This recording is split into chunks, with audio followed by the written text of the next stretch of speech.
stuff that you're guilty of, that you're not doing correctly. Sure, it doesn't hurt anybody else. Maybe it's just, maybe you're paying too much in taxes, right? But they're not going to find that you're paying too much in taxes. They're going to find the stuff that you're not paying in taxes, you're not taking into account correctly, or you're not valuing properly, or whatever it is. I don't know. I don't know. I can give you some examples though. Actually, some really good ones. And okay, so Staples at one point, the corporation, they sell like staples and computers and business supplies and school supplies, all that kind of stuff, right? They're an office supply store. Well, New Jersey had this law they put into effect that basically taxed computer repair services, and depending on what SKU you were using, they did not apply the service tax, okay, that they were supposed to be applying. Now, if a huge corporation like Staples, with God knows how many stores, hundreds of stores in New Jersey, cannot comply with the law, is incapable of complying with the law when it comes to taxation, how the hell is any other small business going to be able to comply with the law? They didn't fix that problem. That problem continued year after year after year. And it wouldn't surprise me if that problem still exists. Economists call this being on the margin. Avoiding taxes and reporting on small dollar transactions, either intentionally or... You're 6 minutes away from a live episode of Free Talk Live. Listen live at freetalklive.com. From Feature Story News in Washington, I'm Rebecca Foster. The Biden administration is pushing back against criticism by the former U.S. Special Envoy for Haiti, who abruptly quit over what he described as the inhumane deportation of thousands of Haitian refugees. It's also temporarily suspended horse patrols after disturbing images emerged of Border Patrol agents on horseback aggressively confronting migrants. Our Washington correspondent Kate Fisher reports. In his resignation letter, Daniel Foote said he couldn't be associated with sending Haitians back to a country that he described as a collapsed state. He said the US's policy approach to Haiti was deeply flawed and that his recommendations had been ignored. White House Press Secretary Jen Psaki disputed his claims, saying that some of his proposals were harmful to the promotion of democracy in Haiti. The migrations come on the heels of a devastating earthquake in Haiti and the assassination of its president, events that have only exacerbated the situation in the Western Hemisphere's poorest nation. The United Nations Security Council has convened to discuss the impact of climate change on international peace and security. William Denzilo reports from UN headquarters in New York. Kicking off the Security Council meeting, UN Secretary-General Antonio Guterres said that 30 million people were displaced by climate disasters last year alone. He called climate change a risk multiplier and again urged nations to contribute more funds for climate adaptation. Ireland chaired the meeting and was among those calling for the Council to do more to factor in the impact climate change has on peace and security. But China, Russia and India all expressed opposition to the plan, arguing that the Security Council isn't the best platform to tackle challenges posed by climate change. The European Commission is proposing a common charger for mobile phones and other electronic devices by requiring manufacturers to include a specific type of charging port. The Commission says it will save hundreds of tons of electronic waste every year. Here's Giles Gibson from Brussels. We've all been there. You're packing for a trip and you need different chargers for your phone, your headphones, etc. The European Commission wants to change that, though, making the USB Type-C port universal in the single market. In the past, tech giant Apple has argued this sort of regulation would stifle innovation. Thierry Breton, the European Commissioner for the Internal Market, says that's not the case. It's not at all against innovation. By the way, it's not against anyone. It is just like everything we do. And like everything I do as a commissioner and everything we do in the commission, it's for the consumers. Breton said the new rules could take 2 years to be finalised. From bureaus worldwide, this is FSN. With FSN Spotlight, I'm Simon Marks, taking a deeper look today at the somewhat barren prospects for a trade deal between the US and the UK. The government of Prime Minister Boris Johnson really wants one. Now Britain is no longer part of the European Union, but the government of President Joe Biden seems reluctant to advance the conversation. And so, after the two leaders met at the White House on Tuesday, Number 10 Downing Street started talking up the idea of Britain joining the existing US trade deal with Mexico and Canada, the USMCA. Freddie Gray, deputy editor of the British news magazine The Spectator, thinks it's almost certainly a non-starter. Well, that would mean Britain joining the North American trade bloc, what used to be NAFTA, and obviously that would be a huge, significant deal. But again, I think that's slightly happy talk from Brexiteers. I haven't heard much indication that the Americans are taking the idea seriously. Another route that Britain is interested in taking is joining a kind of trans-Pacific partnership with America. America would come back into the old TPP, and we would sort of ride in on their coattails. But again, this is something that the government seem very keen to brief about, talk about. I don't get any sense that the Biden administration are taking it as seriously as Britain is. And indeed, one prominent Democrat on Capitol Hill on the Ways and Means Committee, which would be involved in the drafting of any trade agreement, said he had heard literally nothing about either idea. With FSN Spotlight, I'm Simon Marks. And the top news again. The Biden administration is pushing back against criticism by the former U.S. Special Envoy for Haiti, who abruptly quit over what he described as the inhumane deportation of Haitian refugees. The UN Security Council has convened to discuss the impact of climate change on international peace and security. And the European Commission is proposing a common charger for mobile phones and other electronic devices. And that's the latest feature story news. Rebecca Foster reporting. Following several months of negotiations, representatives at the Minnesota State Museum confirmed today that they have extended their final offer to the anonymous owner of the couch from the hit 1970s sitcom The Mary Tyler Moore Show. We hope an agreement can be reached soon because after months of back and forth, we just need a straight answer here. Healy noted that the brown velvet artifact would be a welcome addition to its media wing, which boasts a robust collection, including several iconic Minnesota pieces. We have the fence from Grumpy Old Men. We acquired the puck from the Mighty Ducks several months ago. Healy and his team made their first bid in December of 2012 and have cycled through 5 rounds of negotiations, reportedly tripling their initial offer in an urgent attempt to secure the sale. It's not every day that an artifact of this significance comes on the market and went... Oh my God, it's him. It's him, okay? Hello, sir. What would you say if I went up another 2? This is the Onion News Network.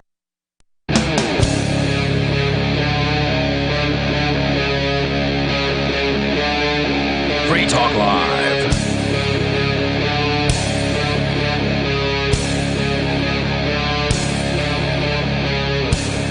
Welcome to Free Talk Live. It's talk radio that you control. On the show tonight, it's your host, Bonnie, and 603-283-6160 is the phone number you can call to get on the air with us tonight. 603-283-6160. And starting off the show tonight, we have a discussion about Joe Biden. Apparently, he's doing more deportations than Trump, specifically deporting more asylum seekers than Trump did. Well, yeah, we don't have the other categories of deportations. This is the numbers that we came across, and it's a shocking number. I don't know the entire number, but I have here the U.S. removed over 6,000 Haitian asylum seekers from the border at Del Rio. So that's just Haitian asylum seekers, just, recently with, the whips and horses. Did you see that? Oh, I saw that. Very scary stuff. Yep, there was ICE agents, well, I guess they're ICE, just Border Patrol agents. Border Patrol. On horseback, whipping people. Yeah, like ridiculous. Cattle. Yeah, like cattle, like wrangling them with whips and hitting them with a long whip. It looked incredibly frightening and scary to be in that situation with a bunch of armed men on horses attacking people who are just trying to escape the hellish life of living in Haiti. Yep. And do you think the Biden voters expected this to happen? Because the people on the left, like Biden, love to position themselves as the friend of the immigrants. Yep, they acted like Trump was the worst for immigration, and right when right when Joe Biden got elected, like somebody I know got a deportation letter. It was just, and they were telling him, oh, it's been a lot worse recently under Biden. They told him that? Well, I think his friends, like his friends that, like he was who also talking might about be not legal immigrant types. I may know some other people like that. Well, according to the same place that you're looking here, it's a Twitter account, AJ Plus. They're citing CNBC saying that Biden is using what's called Title 42 to expel asylum seekers without a right to a hearing. So, you know what asylum is, right?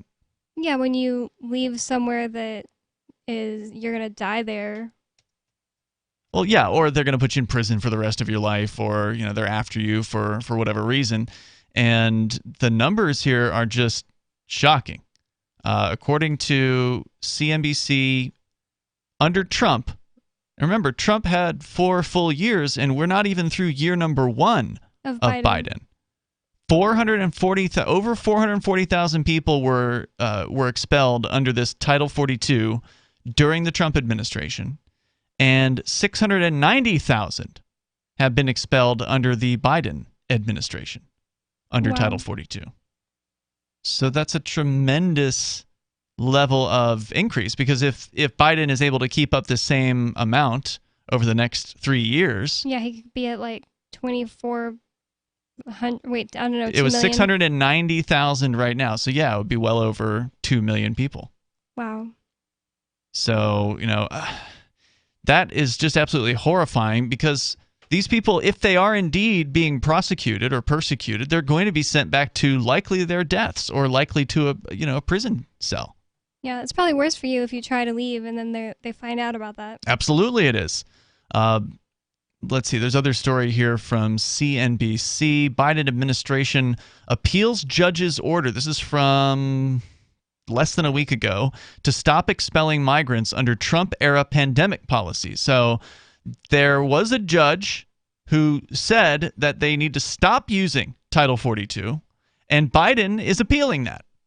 So this is yet another example of how Joe Biden is more like Trumpy than the Trump haters thought that Trump was. Like, people hated Trump for all these different reasons, and Biden has continued Trump's policies and cranked them up. Yeah, my friend sent me this weird video of Biden today. It was him when he was younger. He's always been in government office, so I don't know what his title was at the time, but he was being interviewed. Probably a senator or something. Yeah, and he was saying, do people think that I care more about Bosnia than Haiti because it's white people in Bosnia and it's, black people in Haiti? And then he just went on and said, well, if Haiti sank into the ocean, I wouldn't care. Just like, that was his answer to that. I was like, what is that supposed to mean? Well, I'll tell you, it's clear what it means. It means he has no empathy. Yeah. Right? Like, to say that about an entire group of people living somewhere on the planet, to say if they just all died one day, he would have no concern whatsoever for that. And you juxtapose that against what he says while he's running for office, which is to make himself seem like this all-caring, oh, we're the Democrats, we care about people. Yeah, well, that's clearly BS. Like Teller from Penn and Teller thought he was going to heal us all with his love. Is that what Teller said? Yeah, you read that on the show. It was, remember Teller's letter, and he was saying, like, we all need a big hug from Biden. I remember Penn Jillette. Yeah. Penn Jillette. But Teller was like going along with Penn from what I could see, so presumably Teller didn't disagree. Otherwise, he wouldn't have been in the photo op. Yeah, I just mixed them up, sorry. Yeah. According to the story here, CNBC, Biden administration appealing a judge's order to stop using a Trump-era pandemic policy that allows for the rapid expulsion of migrants without giving them a chance to apply for asylum. So they're using COVID as the excuse. The department's... but it's just COVID. That's why we had to have horseback riders whipping people. Because of COVID? It's just due to COVID. The Department of Justice filed an appeal of U.S. District Judge Emmett Sullivan's ruling Thursday that bars the federal government from expelling migrants under the public health law known as Title 42.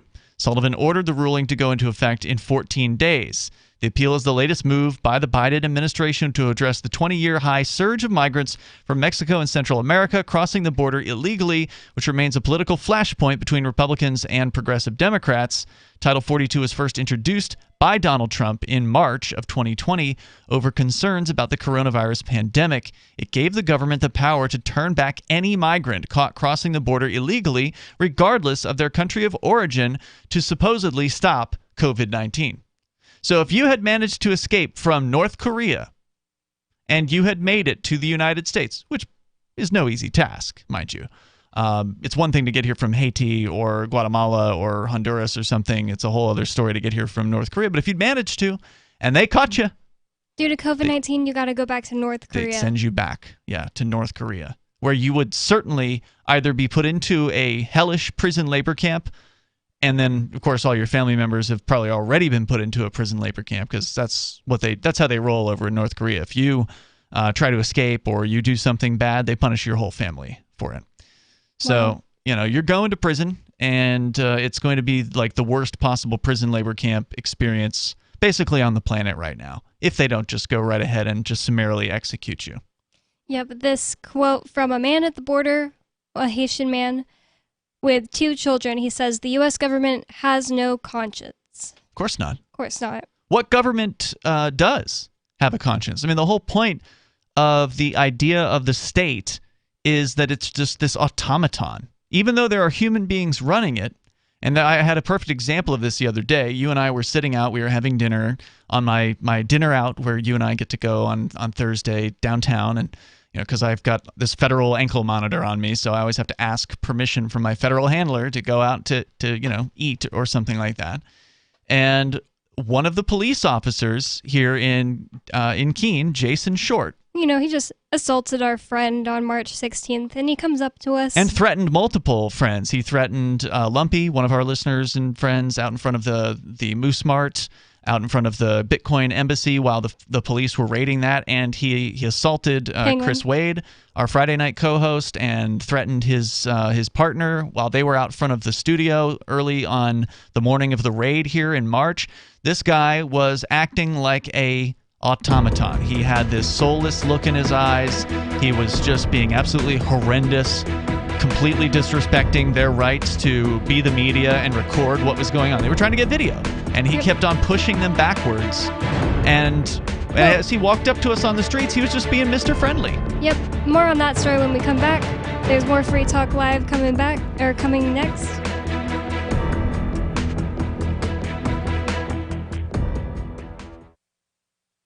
Are you tired of governments murdering people around the world? Stop using their money. There is an alternative. Bitcoin is a stateless, free market, non-political currency. Bitcoin cannot be inflated or controlled by any government. By using their money, you're helping the state. Stop doing it. You have an incredible alternative available now. Learn it, use it, spread it. Get started with Bitcoin at Bitcoin.com. That's Bitcoin.com. Do you feel like your nation, state, or community no longer holds your values? Have you dreamt of a place where people agree that liberty is important and are free to pursue their projects so long as they respect the property of others? There are many people just like you that are discovering freeprivatecities.com. Their social media links are at the upper right of the page at freeprivatecities.com. All skill levels will be needed when the first of the Free Private Cities opens. It's sooner than you think. Stop arguing and build. freeprivatecities.com. Breaking weather news. Belize is sunny and around 82 degrees every day this week. What's the forecast for your life? If current politics and economic prospects are cramping your freedom, escape to the tropics. ECI Development has affordable second homes for you to own or rent in Belize and other tropical countries. Places with stable governments and growing economies. Secure your freedom now. To find out more, send an email to ftl@ecidevelopment.com. Brute force. intransigent defiance, adamantine will. These are the hallmarks of the AI tank. These gigantic machines have the firepower of an army, but they also have their own sense of honor and duty. When the world breakers arrive, battle will be joined, planets will shake, and war and peace will never be the same again. World Breakers. Stories from David Weber, Larry Correia, and more. Available August 3rd from BaneBooks.com. This is novelist Tom Robbins.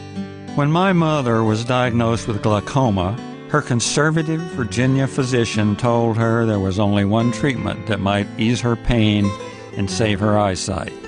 That treatment was medical marijuana, which he could not prescribe.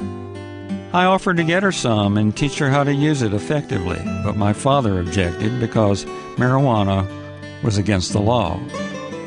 So my mother, who loved to read and walk in nature, was condemned to grow cruelly, unnecessarily blind.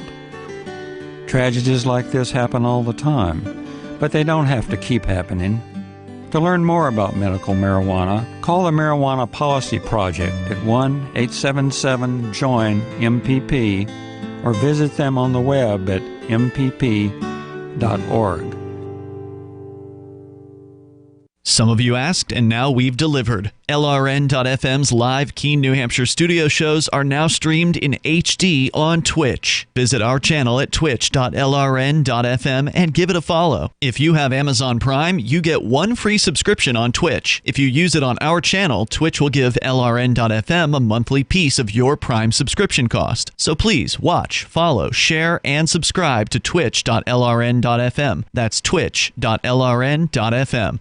So you've signed the Shire Society Declaration and are planning your move to New Hampshire to be around more liberty-oriented people. Next, sign up for the Shire Society Forum at forum.shiresociety.com. There are a bunch of people there who are already in the Shire, and they want to meet you. If you're already in the Shire physically, you should also come by the forums. Remember, not everyone uses Facebook. New people are signing up for the Shire Society Forum every month, so drop in and say hello at forum.shiresociety.com. You can stick it to the man and big tech. Join our FTL social mastodon at social.freetalklive.com.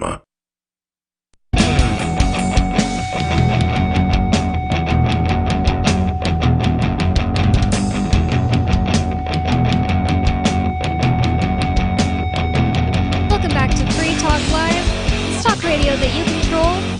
603-283-61. Oh, yeah, sorry. You got it. Oh, you scared me. Let me just try it again. My fault. 603-283-6160. And that's the phone number you need to get on the show with us.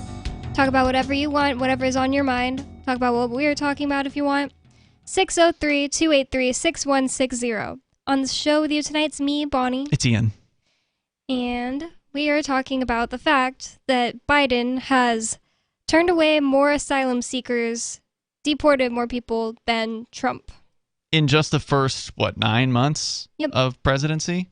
He's outdone Trump's first 4 years? Yep. So we can talk further about that, but actually we went off to a side story about the sort of automaton nature of government. You had read it, I think it was a quote from a Haitian man who was, I guess, harassed by Border Patrol, and he said that the U.S. government has no conscience. Yeah. Now, I don't think the Haitian government has a conscience either. I don't think the North Korean government has a conscience. The Russian government has no conscience. Even though there are human beings who are in these jobs, they are part of this crazy religion. It's a system, but it's also like a religion. Yeah. Because, and you can see it really in effect in like the court system, for instance, where it's not the judge, Mr. So-and-so, Judge Burke. He's not doing things to you. And he really doesn't believe it. He's the court. When he's got the robe on and he's sitting up high above everybody else in the room, he is no longer... I'm using Ed Burke as an example just because longtime listeners know who that is. That's the longtime district court judge here in Keene, New Hampshire. He's since retired. But we saw him the other day. Yeah, he drove by the other day and we by waved. Our house. Yeah, we waved. But he's no longer Ed Burke. He's not even Judge Ed Burke. He's the court. And the prosecutor isn't Mr. Policeman, because I was explaining to you, you and I were in court the other day supporting Joa, who unfortunately his car broke down, so he couldn't be here tonight. But we were there for his parking ticket, what we thought was going to be a trial, but it turned out to be an arraignment. But there's a policeman who is the prosecutor, the police prosecutor, and they're basically like a glorified plea deal taker. They're just there to call everybody's name that has a ticket or a charge against them and try to get them to take a plea. But he's not Mr. Smith, police prosecutor. He's the state. Yeah. And does the state have any objection? Correct. No, we don't. Like, that's how they talk. I talk for all of the states right now. Correct. Yeah. They literally believe this stuff. And they're not going to admit that it's a religion. But yet you're sitting in a room with literal pews. I mean, the only thing missing are hymnals from the pews. And ultimately, that's kind of what their law books are, right? Like they've got their religious texts, and they've got tons of them. They just do hymns at another time during sports ball games. That's true. Yeah, that's a good point. There's a different place and time for that sort of thing. Whereas in court, it's all about being quiet. You can't speak. Standing up in reverence for the judge, his honor. Which we didn't do. Nope, never do. The whole rest of the courtroom did, with the exception of us, and of course Joa and Chris Wade was present, but those guys were in the back corner, so no one else got to see them stay seated. But we were sitting up front, so everybody got to see that happen. And so just kind of talking about this sort of automaton nature of the state. No chewing gum. Oh, yeah. Well, you should tell the listeners what you did. I was just pretending to chew gum because what would you call that guy? The bailiff? Bailiff, yeah. The bailiff was like, just a reminder, turn all your phones off and no chewing gum in my court. To be fair to them, Bonnie, they actually only want you to turn the phone ringers off. So you're actually allowed to use the phone in New Hampshire courts, whereas if you were in a Massachusetts court, they would confiscate the phone, and you would not be able to use it. Yeah, but you're not allowed to chew gum in their court, so I was just pretending to chew gum, and he kept staring at me. What was he going to do? I wasn't chewing gum. I was moving my mouth. I don't know. Yeah, can you imagine him, like, trying to stick his finger in your mouth or something like that? How would they, how would they That's prove it? what I was thinking. Like, what is he going to do? I mean, how is he going to prove that I was chewing gum? Anyways. But these people, like, I don't know how many of them get a kick out of enforcing their arbitrary rules, but I think a good chunk of them do. They get some sort of a pleasure out of being able, like the guy that you're talking about, the bailiff. I've had encounters with that guy for years. And they've been mostly, congenial. They've been mostly not nasty, right? Like he's been okay.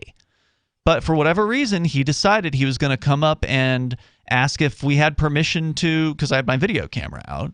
And he said something about, do you have your paperwork or something like that? It's not like he's the guy that you have to go through and make sure that you give him your paperwork either. He's just, he was just being a busybody. Well, technically that is his job as a bailiff, is they can demand that sort of information from somebody who wants to record a trial. But he knows who I am. He knows where I'm from. And what did I do? All I had to do was say to him, oh, yeah, registered with the Supreme Court, free keen. And then he went away. He already knew that. And of course he already knew that. So it was just like he just wanted to enforce his little thing that he could enforce, or try to enforce his thing. And so just to come back around to the state as this automaton. So even though it's human beings that are doing these things, when they're in the role that they've been assigned to play, the whole idea of like acting human towards another person just seems to go out the window. They get this dead look on their face. I gave you another example of this the other day too. There was a woman that we ran into, or just I saw her. I forget which store. We were at some store, grocery store. And she smiled and acknowledged me and said hello, and I said hello back to her, and I said to you, that's the lady that destroyed children's chalking, basically, not children's chalking, but there was one year at the county fair, she's like the fair supervisor who helps people find where their booth is supposed to be set up. So she's kind of like the grounds supervisor at the fairgrounds. And this isn't even a government job.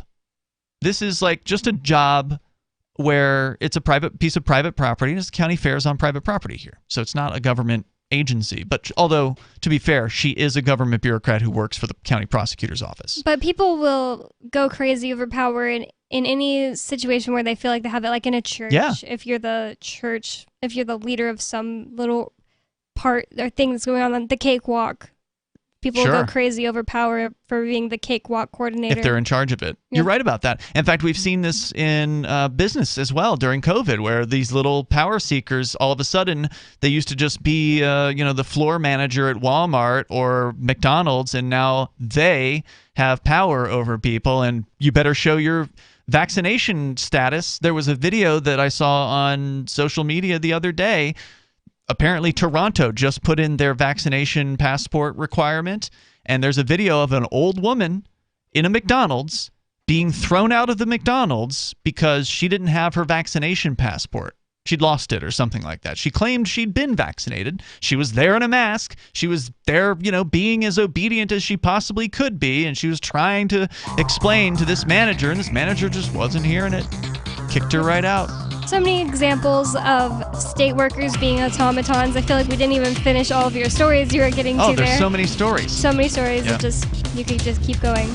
Okay, and you can tell your story too if you want to. 603-283-6160. Do you have any experiences with automatons? 603-283-6160. Free Talk Live coming up.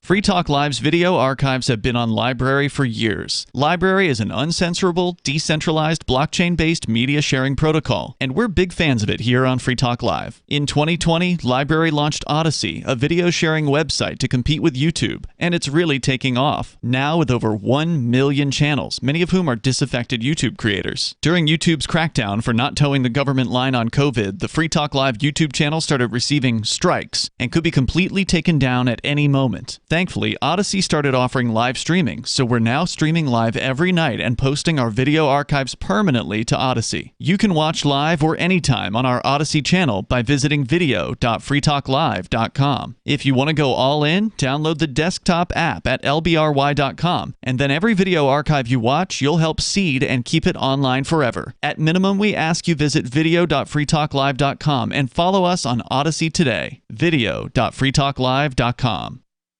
From Feature Story News in Washington, I'm Rebecca Foster. The Biden administration is pushing back against criticism by the former U.S. Special Envoy for Haiti, who abruptly quit over what he described as the inhumane deportation of thousands of Haitian refugees. It's also temporarily suspended horse patrols after disturbing images emerged of Border Patrol agents on horseback aggressively confronting migrants. Our Washington correspondent Kate Fisher reports. In his resignation letter, Daniel Foote said he couldn't be associated with sending Haitians back to a country that he described as a collapsed state. He said the US's policy approach to Haiti was deeply flawed and that his recommendations had been ignored. White House Press Secretary Jen Psaki disputed his claims, saying that some of his proposals were harmful to the promotion of democracy in Haiti. The migrations come on the heels of a devastating earthquake in Haiti and the assassination of its president, events that have only exacerbated the situation in the Western Hemisphere's poorest nation. The United Nations Security Council has convened to discuss the impact of climate change on international peace and security. William Denzelo reports from UN headquarters in New York. Kicking off the Security Council meeting, UN Secretary-General Antonio Guterres said that 30 million people were displaced by climate disasters last year alone. He called climate change a risk multiplier and again urged nations to contribute more funds for climate adaptation. Ireland chaired the meeting and was among those calling for the Council to do more to factor in the impact climate change has on peace and security. But China, Russia and India all expressed opposition to the plan, arguing that the Security Council isn't the best platform to tackle challenges posed by climate change. The European Commission is proposing a common charger for mobile phones and other electronic devices by requiring manufacturers to include a specific type of charging port. The Commission says it will save hundreds of tons of electronic waste every year. Here's Giles Gibson from Brussels. We've all been there. You're packing for a trip and you need different chargers for your phone, your headphones, etc. The European Commission wants to change that, though, making the USB Type-C port universal in the single market. In the past, tech giant Apple has argued this sort of regulation would stifle innovation. Thierry Breton, the European Commissioner for the Internal Market, says that's not the case. It's not at all against innovation. By the way, it's not against anyone. It is just like everything we do, and like everything I do as a commissioner and everything we do in commission, it's for the consumers. Breton said the new rules could take 2 years to be finalised. From bureaus worldwide, this is FSN. Don't miss a moment of Free Talk Live. Get our archives daily via our podcast at feeds.freetalklive.com.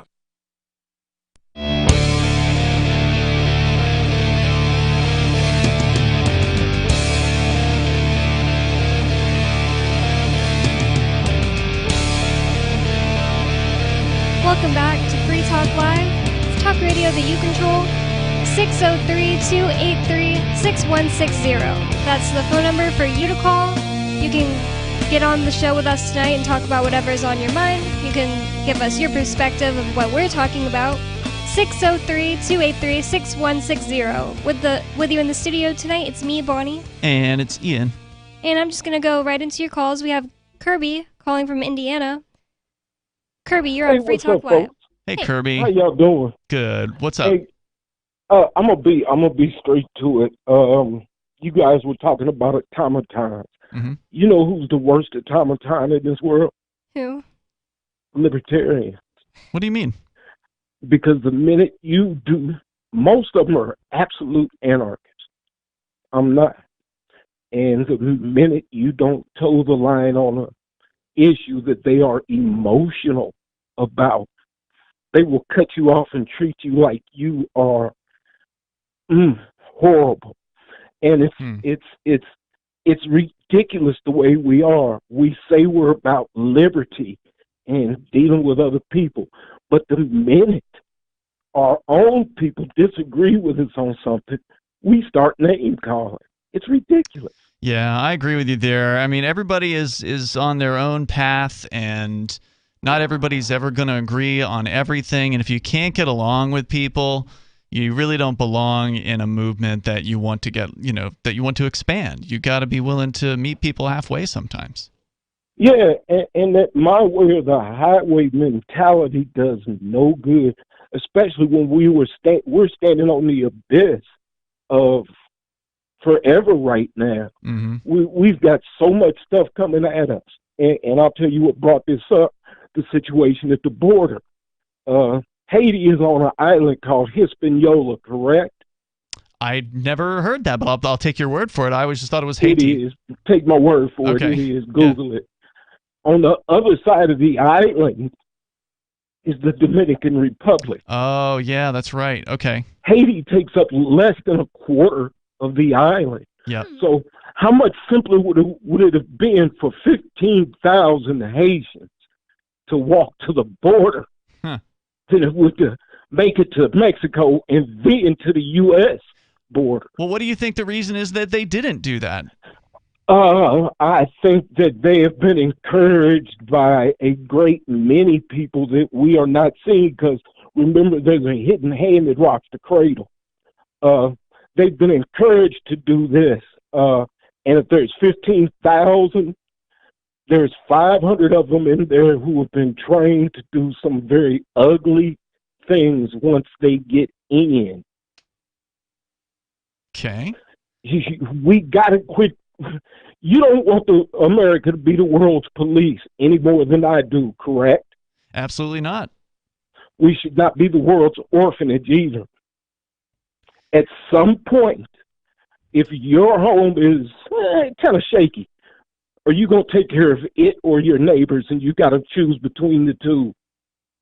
Yeah, you got to take care of yourself first before you can help. Before you can be of any assistance to anyone else. You definitely have to take care of yourself. But, I think the issue of immigration comes down to, because that's what I'm hearing, you're bringing up, is concerns about people coming in here.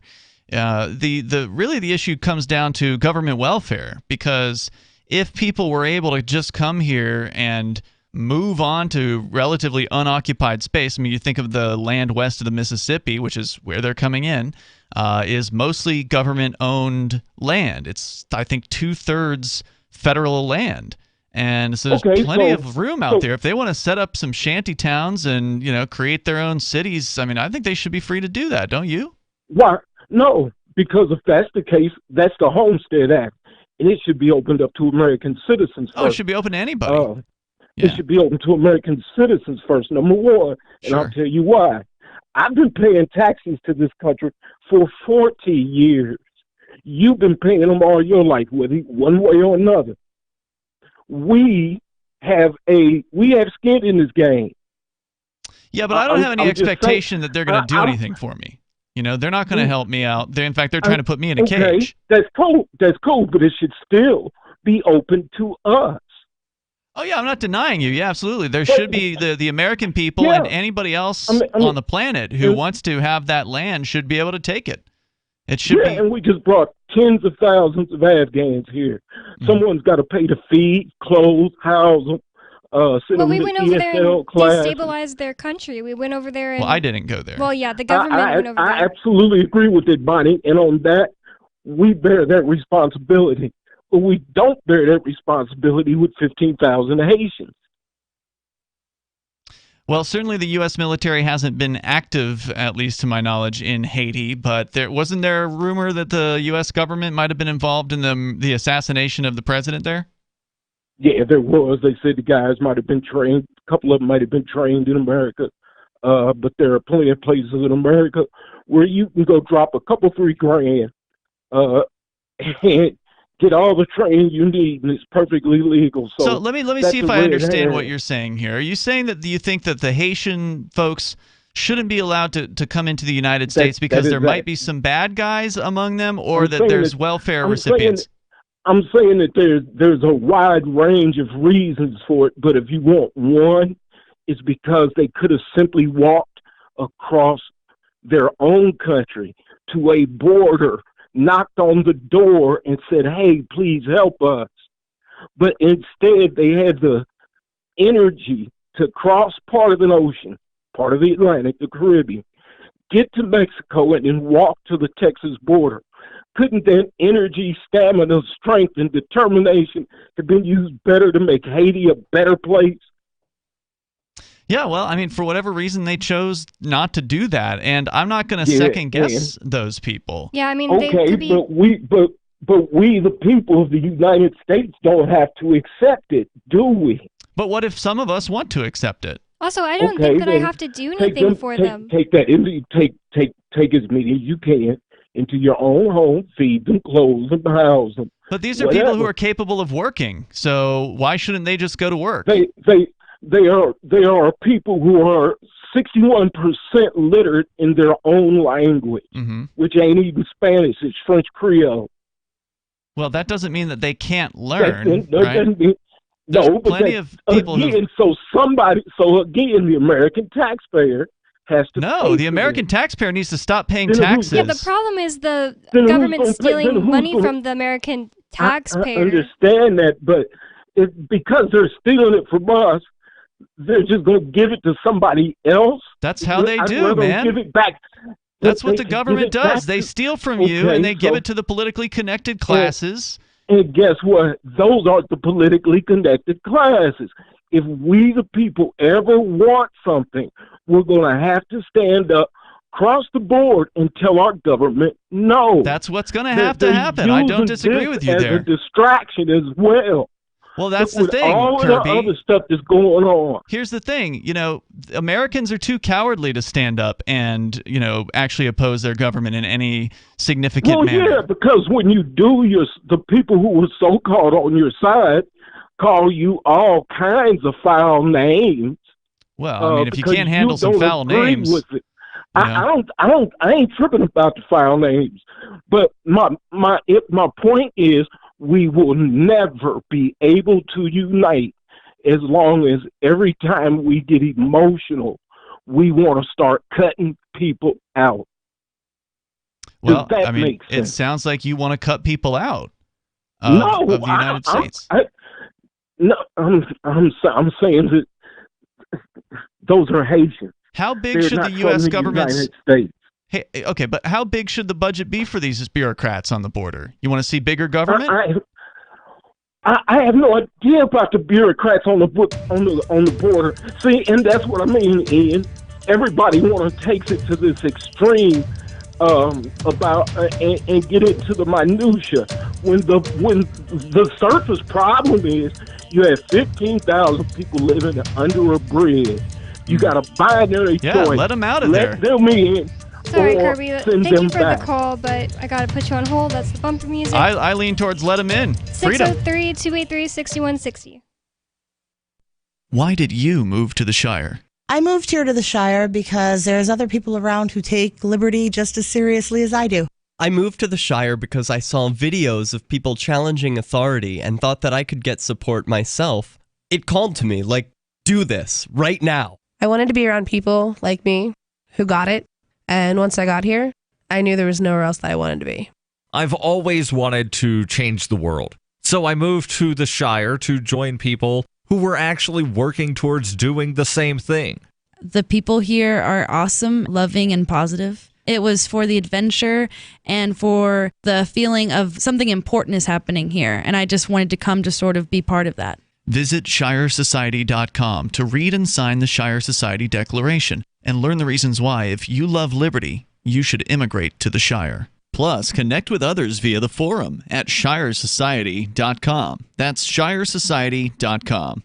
The new 4th edition of Healing Our World, The Compassion of Libertarianism will take your understanding of liberty to a deeper level and has over 1,300 updated references, new cartoons, and a foreword by Dr. Ron Paul. With discounts for multiple book purchases, the 4th edition of Healing Our World is a great gift for the liberals, pragmatists, environmentalists, and Christians in your life who think libertarianism is cold-hearted. Get yours today at healing.freetalklive.com and use promo code FTL for a $5 discount. If you want to know the latest about Free Talk Live before we go on the air, all you need to decide is how you want it delivered. It's your choice. Visit news.freetalklive.com to receive our usually weekly news updates by email. Plus, we have a Twitter account at twitter.freetalklive.com, and you can follow us on the decentralized Mastodon platform at toot.freetalklive.com. So please follow us at toot.freetalklive.com and sign up for our emails at news.freetalklive.com.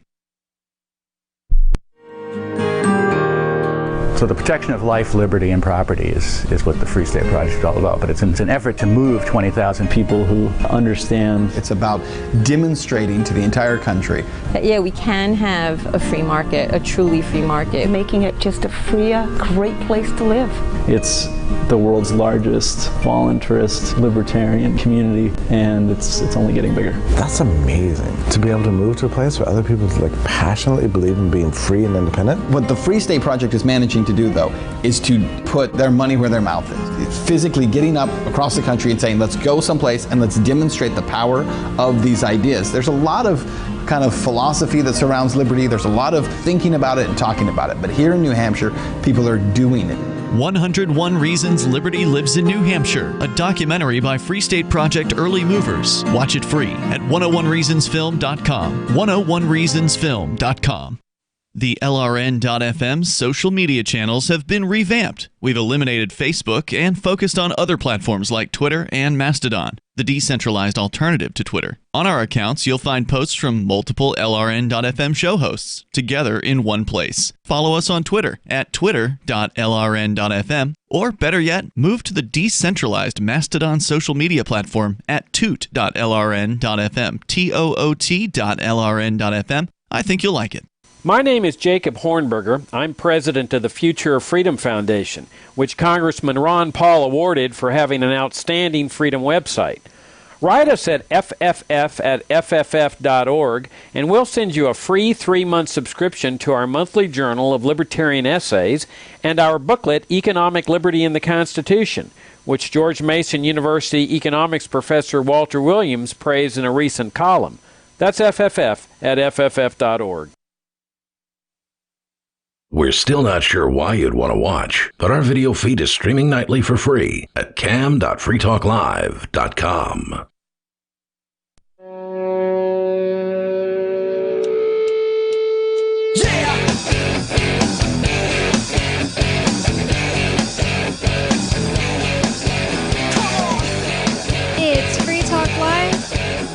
603-283-6160. That's the phone number you can call with your opinions about whatever we're talking about.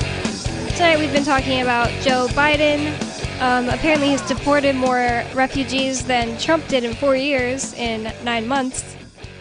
To be fair, this Title 42 that they're using to deport asylum seekers specifically came into play during the so-called pandemic. So even though Trump had 4 years, he really only had like a year. So Biden is still outstripping Trump, though, on this, basically, at the rate that he's deporting people. Even if he was deporting people at the same rate as Trump, it's just kind of funny because the American voters who voted for Biden voted for him because they thought he was going to be love and light and, liberty for all. Yeah, he loves immigrants. Oh, wait, no, they're whipping them and, grabbing them, deporting them, sending them back to whatever hellscape they've come from. By the way, Haiti is the poorest country in, the Northern Hemisphere. Wow. Or this area of the world. Well, very poor.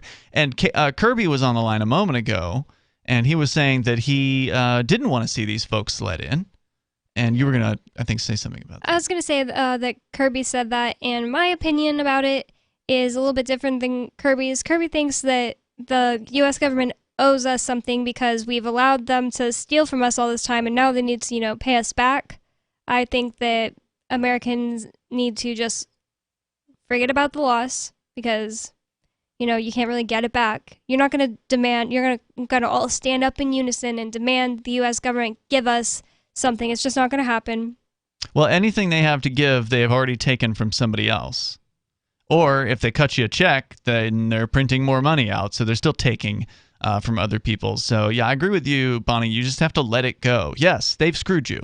Yes, they've destroyed lives. But they were never in actual agreement with you to take your money and use it for what you wanted. No, of course not. They're a criminal enterprise. No, they're just taking money from you. So they try to pretend like they're doing something good with it, like, oh, we're helping poor people and we're helping sick people, and look over here, and then don't look over here at the hundreds of thousands of innocent lives or the kids that in we've cages bombed. still. Yeah. Right. Don't forget about the immigrants, kids that are in cages. Biden's continuing that policy, and the news media is basically ignoring it. So he's basically continuing some of the worst Trump policies.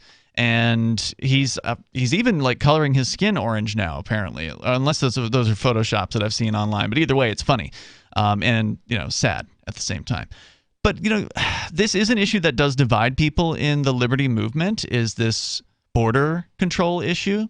And I do agree that people need to be able to work together. So I'm happy to work with Kirby on issues where we agree. But on issues where I disagree, I'm not going to help you. That's sorry, we're going to have to part ways on this one issue. I still think he's a cool guy. I like hanging out. He came here to visit us a few months ago. I don't like that people would tell him he's not a libertarian because of that, And that does get into kind of a prickly issue, because I will say that if you support the border control by the government, then no, you're not being a libertarian on that issue, in my opinion. Because a libertarian is somebody that supports non-aggression. And a human being crossing an imaginary line in the sand, a government border, I think he's is not an thinking about aggressive it the wrong act. way. He thinks that we need to, keep, have him blocked out. I don't think, I think he's thinking about it the wrong way. He thinks that they're aggressing on us by coming over and taking our things. But in reality, the southern Texas, those things. In reality, the southern Texas border is not somebody who lives in Indiana's. It doesn't belong to you.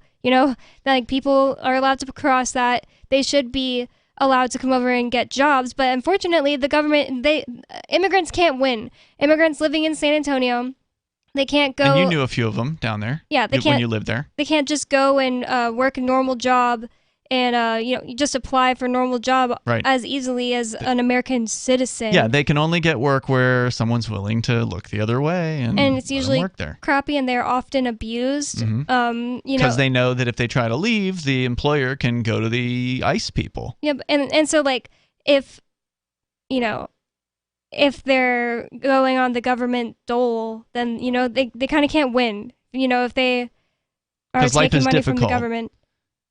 then people are going to be like, oh, they're stealing from us. That's just a immigrant that's not one of us. I mean, Kirby literally said, no, those are Haitians. Well, you know what? My friend in middle school came from Haiti after the hurricane, or not the hurricane, the earthquake, the really bad earthquake in, I think it was like 2012, 2011. And he's a perfectly upstanding citizen now. He's an architect. Well, let's clarify something. The average so-called illegal immigrant isn't taking anything on the government dole because that would put them on the government's radar. Yeah. And they don't want to get, thrown out of the United States. Yeah, I was trying to explain that to somebody that we know. The people that are taking government dole are the people that have come here on government programs to begin with. So, for instance, like Kirby mentioned the Afghans who are coming here. There may and very well be some government money, some taxpayer money that are going to support those people. Now, to be fair, they're likely going to get jobs, and they're likely going to start to support themselves at some point. And, of course, as you pointed out, Bonnie, they were displaced by the U.S. military's action. So it's kind of like the least the government gang can do is to give them a place to go where they're not going to be crucified for assisting with the U.S. government's occupation in Afghanistan. So, I mean, I kind of get why they should be allowed to come here. But I totally understand where Kirby's coming from and saying, hey, he doesn't want to pay for it. Yeah. And I don't want to either. Exactly. Stop paying taxes. Well, and that's the thing. These people are too afraid to go up against the U.S. federal government because they don't want to go to prison. They know that if they don't pay the whatever arbitrary tax that the government gang is demanding of them, then the government gang's going to turn against them. And they're going to put them in a jail cell. And there's not enough of them who are willing to gather together and actually stand up against tyranny. They would rather, just keep paying the gang and have the gang protect them from the Haitians. Yeah, they want the gang to do their bidding. And you should know by now the gang will not do your bidding. It doesn't matter if it's Trump or if it's Biden or whatever. The gang will do what the gang wants to do. And they'll make you pay for it. And each of them don't feel responsible for what they're doing because they're, like we said, government automatons who are just pushing buttons to further their system. Correct. They all just, continue on with their jobs every day, believing that what they're doing isn't their fault because they were ordered to do it. A lot of the people who believe in this whole border crackdown, like, stop the Haitians, stop the Mexicans, etc., kind of belief system, they actually believe that somehow they can be stopped. And if you actually... Generally, the freedom mindset is, the government can't do what it wants to do. Like, they fail at whatever it is they set out to do. They failed at winning in Afghanistan, which is one of the poorest countries on earth. They failed at ending poverty in the United States. They're making it worse. They failed at the war on drugs. I mean, you name it. They can't build roads. I mean, they just suck at everything that they do. What do you think? The border control bureaucrats are all of a sudden more efficient than every other bureaucracy out there? You think you can just throw more money at ICE and that they're going to get better at what they do? No, they're just a bunch of bureaucrats, just like every other government bureaucracy. They're incredibly wasteful. They're incredibly unnecessary. And all they want to do is get bigger. So they love it when people call for more border restrictions. They want to have more men with whips on horses. They want to have more, dogs, and they want to have more trucks, and they want to make things scary. And remember, the more stringent a border security force is, the more difficult it is to leave. So if there's a wall up, that wall works both ways. Do people not care about that?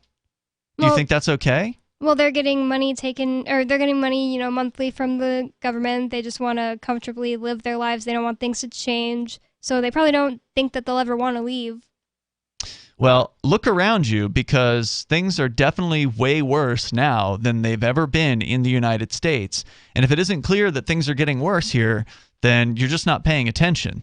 And in fact, a lot more people are leaving the United States now than ever before.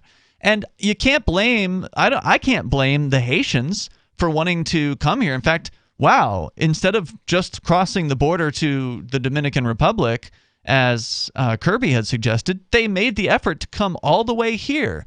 That tells you that there's still this mythology around the planet that things are freer in the United States, that they would rather go through however many thousands of miles or whatever that was, that journey to get through Mexico and up to the United States to try to have a chance at getting asylum here than to, quote, just go across the border to the Dominican Republic. Now, I did try to look into why somebody would want to make that decision, maybe beyond the idea that the U.S. is so much more free than the Dominican Republic, but clearly the Dominican Republic is more wealthy, way more so than Haiti. But maybe they don't give you asylum over there. Maybe they just immediately throw people back to Haiti. Yeah, maybe they have too many Haitians trying to go over. Yeah, they probably look down on the Haitians because, they're not very well educated and they probably don't have a lot of skills. And they're like, get out of here. So maybe they thought they'd have a chance here. Yep. 603-283-6160. More on that coming up next. Are you tired of governments murdering people around the world? Stop using their money. There is an alternative. Bitcoin is a stateless, free market, non-political currency. Bitcoin cannot be inflated or controlled by any government. By using their money, you are helping the state. Stop doing it. You have an incredible alternative available now. Learn it, use it, spread it. Get started with Bitcoin at bitcoin.com. That's bitcoin.com. Do you feel like your nation, state, or community no longer holds your values? Have you dreamt of a place where people agree that liberty is important and are free to pursue their projects so long as they respect the property of others? There are many people just like you that are discovering freeprivatecities.com. Their social media links are at the upper right of the page at freeprivatecities.com. All skill levels will be needed when the first of the Free Private Cities opens. It's sooner than you think. Stop arguing and build. freeprivatecities.com. Is oral health important to you? If you don't like your own teeth, fresh breath, or kissing people, then by all means stop listening. Several years ago, I met Jessica Armand, founder and CEO of My Magic Mud, and I became passionate about the product that she created and never want to live without it. It's clinically proven to whiten teeth, but I find it does much more. They want you to love My Magic Mud as much as I do, so they're giving you a money-back guarantee plus 20% off. Go to mymagicmud.com and use coupon code FTL20 at checkout. mymagicmud.com, FTL20. There are lots of ways to listen to Free Talk Live. Our podcast has been around since podcasts began, and now the FTL feed is loaded with content besides our full show archives. Did you know that we make it easy for you to customize your podcast subscriptions? We have different feeds, one that includes only our full shows, one with just the Daily Digest, and our main feed that includes everything. You decide what you listen to. It's quick and easy to customize your feeds at feeds.freetalklive.com. That's feeds.freetalklive.com. You're listening to the live edition of Free Talk Live. Hour number 2 is next after the news here on the Liberty Radio Network at LRN.FM. From Feature Story News in Washington, I'm Rebecca Foster. The Biden administration is pushing back against criticism by the former U.S. Special Envoy for Haiti, who abruptly quit over what he described as the inhumane deportation of thousands of Haitian refugees. It's also temporarily suspended horse patrols after disturbing images emerged of Border Patrol agents on horseback aggressively confronting migrants. Our Washington correspondent Kate Fisher reports. In his resignation letter, Daniel Foote said he couldn't be associated with sending Haitians back to a country that he described as a collapsed state. He said the US's policy approach to Haiti was deeply flawed and that his recommendations had been ignored.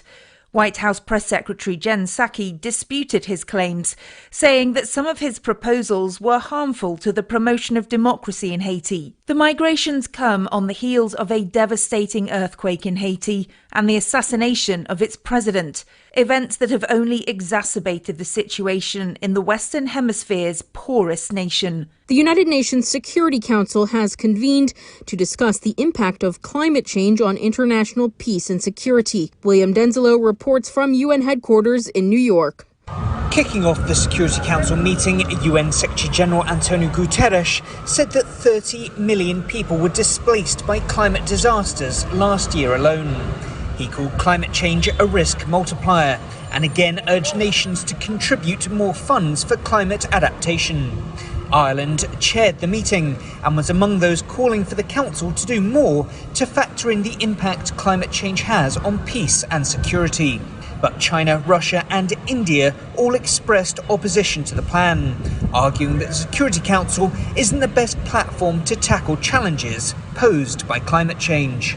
The European Commission is proposing a common charger for mobile phones and other electronic devices. By requiring manufacturers to include a specific type of charging port, the Commission says it will save hundreds of tons of electronic waste every year. Here's Giles Gibson from Brussels. We've all been there. You're packing for a trip and you need different chargers for your phone, your headphones, etc. The European Commission wants to change that, though, making the USB Type-C port universal in the single market. In the past, tech giant Apple has argued this sort of regulation would stifle innovation. Thierry Breton, the European Commissioner for the Internal Market, says that's not the case. It's not at all against innovation. By the way, it's not against anyone. It is just like everything we do. And like everything I do as a commissioner and everything we do in Commission, it's for the consumers. Breton said the new rules could take 2 years to be finalised. From bureaus worldwide, this is FSN. With FSN Spotlight, I'm Simon Marks, taking a deeper look today at the somewhat barren prospects for a trade deal between the US and the UK. The government of Prime Minister Boris Johnson really wants one. Now Britain is no longer part of the European Union, but the government of President Joe Biden seems reluctant to advance the conversation. And so after the two leaders met at the White House on Tuesday, Number 10 Downing Street started talking up the idea of Britain joining the existing US trade deal with Mexico and Canada, the USMCA. Freddie Gray, deputy editor of the British news magazine The Spectator, thinks it's almost certainly a non-starter. Well, that would mean Britain joining the North American trade bloc, what used to be NAFTA, and obviously that would be a huge, significant deal. But again, I think that's slightly happy talk from Brexiteers. I haven't heard much indication that the Americans are taking the idea seriously. Another route that Britain is interested in taking is joining a kind of trans-Pacific partnership with America. America would come back into the old TPP, and we would sort of ride in on their coattails. But again, this is something that the government seem very keen to brief about, talk about.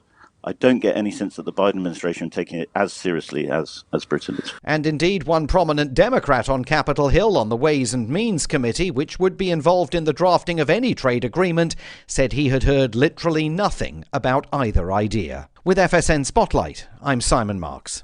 And the top news again. The Biden administration is pushing back against criticism by the former U.S. Special Envoy for Haiti, who abruptly quit over what he described as the inhumane deportation of Haitian refugees. The UN Security Council has convened to discuss the impact of climate change on international peace and security. And the European Commission is proposing a common charger for mobile phones and other electronic devices. And that's the latest feature story news. Rebecca Foster reporting.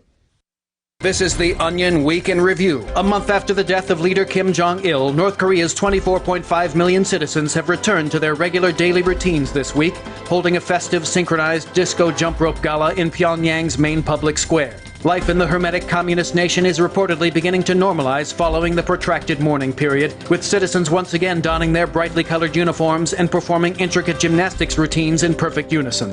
It is an inspiring sight to see so many loyal citizens find the strength to unfurl their long silken streamers and do dozens of tandem backflips set to dance music. Observers reported that new North Korean leader Kim Jong-un nodded once in approval of the disco jump rope gala, signaling an official transfer of power. A recent study from the Centers for Disease Control finds that over 100 million children are being exposed to harmful levels of stupidity in their own homes. Hear the debate about secondhand ignorance on the next In the Know. This is the Onion News Network.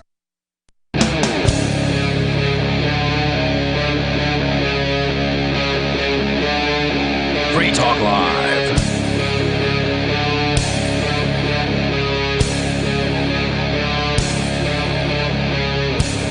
This is Free Talk Live.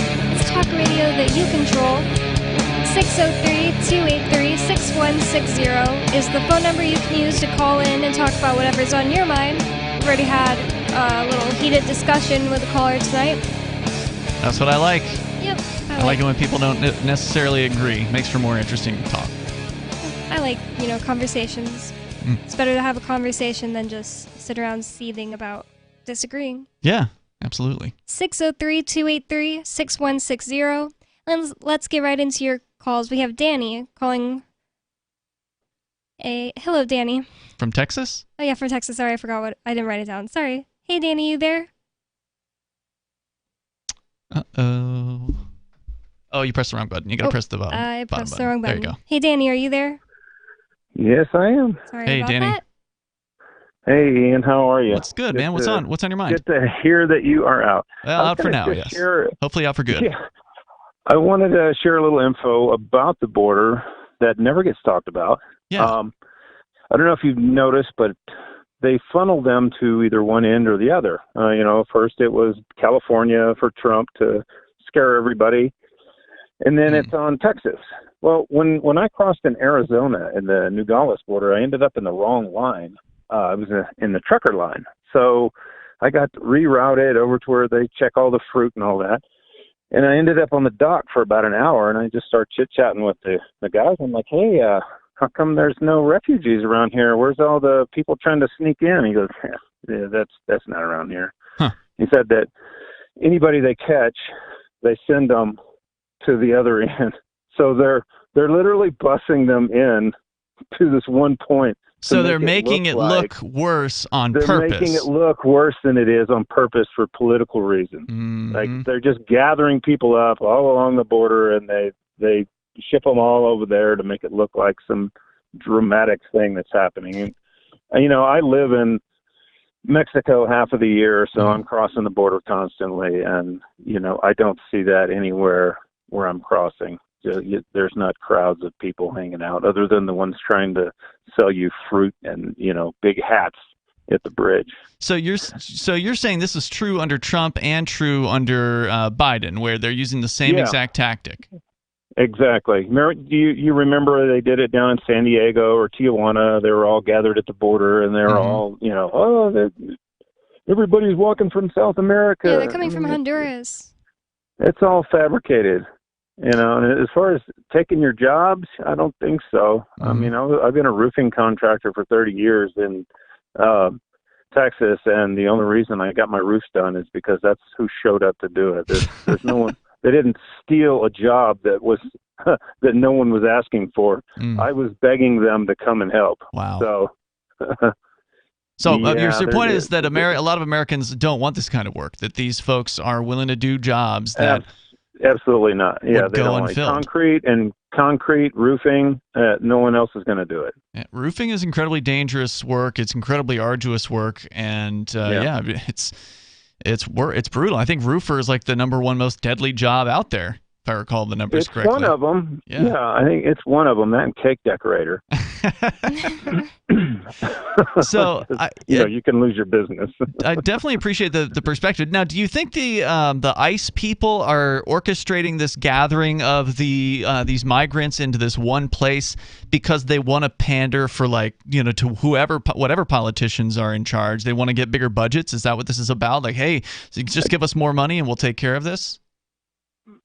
It's to cater to the news, to sell the fear porn. Yeah, scare tactic. I don't think that ICE agents are just out there, trying to be malicious and, hey, let's just do this. They're taking their orders from somebody.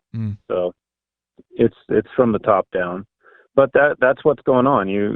Ask anybody that's crossing the border anywhere, other than those places that they're showing you on TV, and you're not going to see that. You're not going to see that stuff. It's fabrication.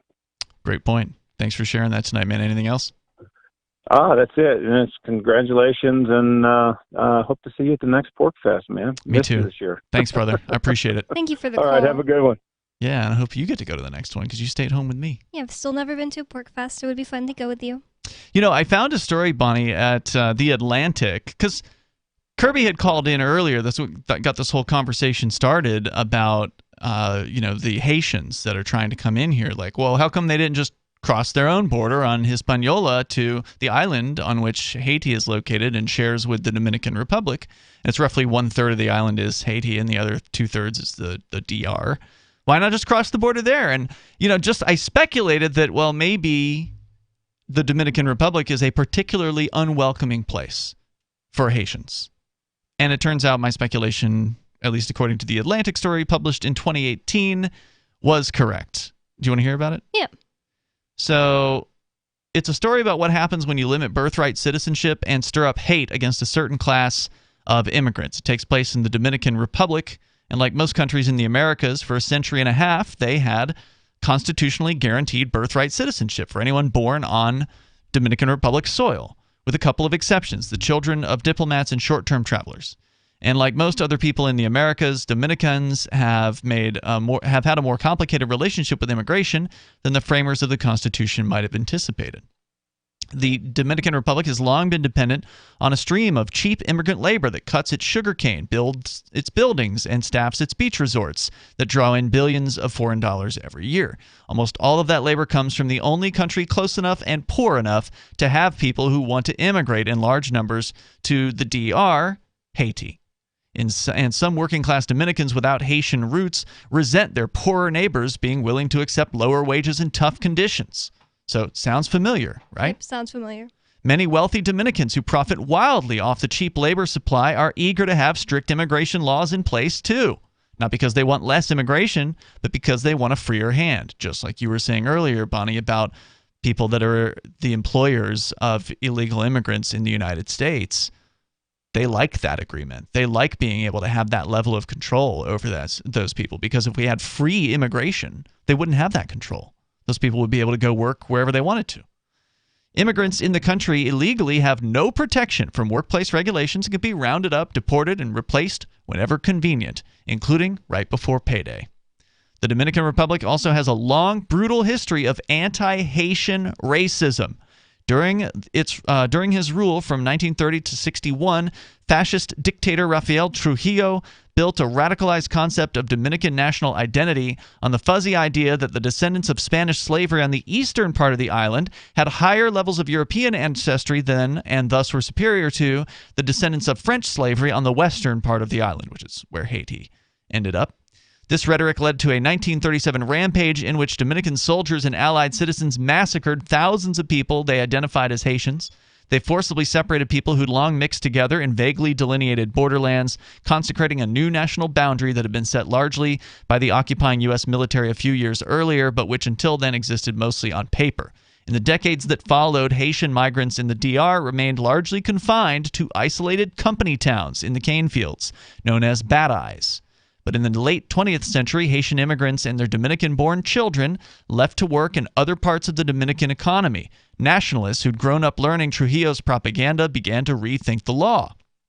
Because they tend to be political conservatives, nationalists, they often feel pressure to pretend that the radical changes they're making aren't changes at all. So in the 90s and the early aughts, right-wing Dominican politicians tried to stretch a tiny loophole in birthright citizenship into a chasm big enough to swallow anyone of Haitian descent. Their main strategy was to claim that everyone with Haitian roots was, quote, in transit, no matter how long they or even their parents had lived in the country.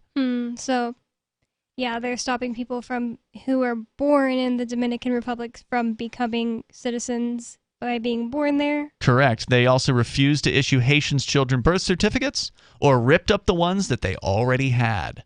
Sympathetic local media helped make synonymous the words illegal, immigrant, extranjero, foreigner, and haitiano. Extraño. Even foreign reporters got used to referring to people of Haitian descent in the Dominican Republic, an estimated 500,000 to 1 million people, or roughly 10% of the total population, as, quote, Haitian migrants. Even though that category includes an estimated 171,000 Dominican-born Dominicans with 2 Haitian parents. We'll tell you a little bit more here because they did some horrible things. Coming up. Breaking weather news. Belize is sunny and around 82 degrees every day this week. What's the forecast for your life? If current politics and economic prospects are cramping your freedom, escape to the tropics. ECI Development has affordable second homes for you to own or rent in Belize and other tropical countries. Places with stable governments and growing economies. Secure your freedom now.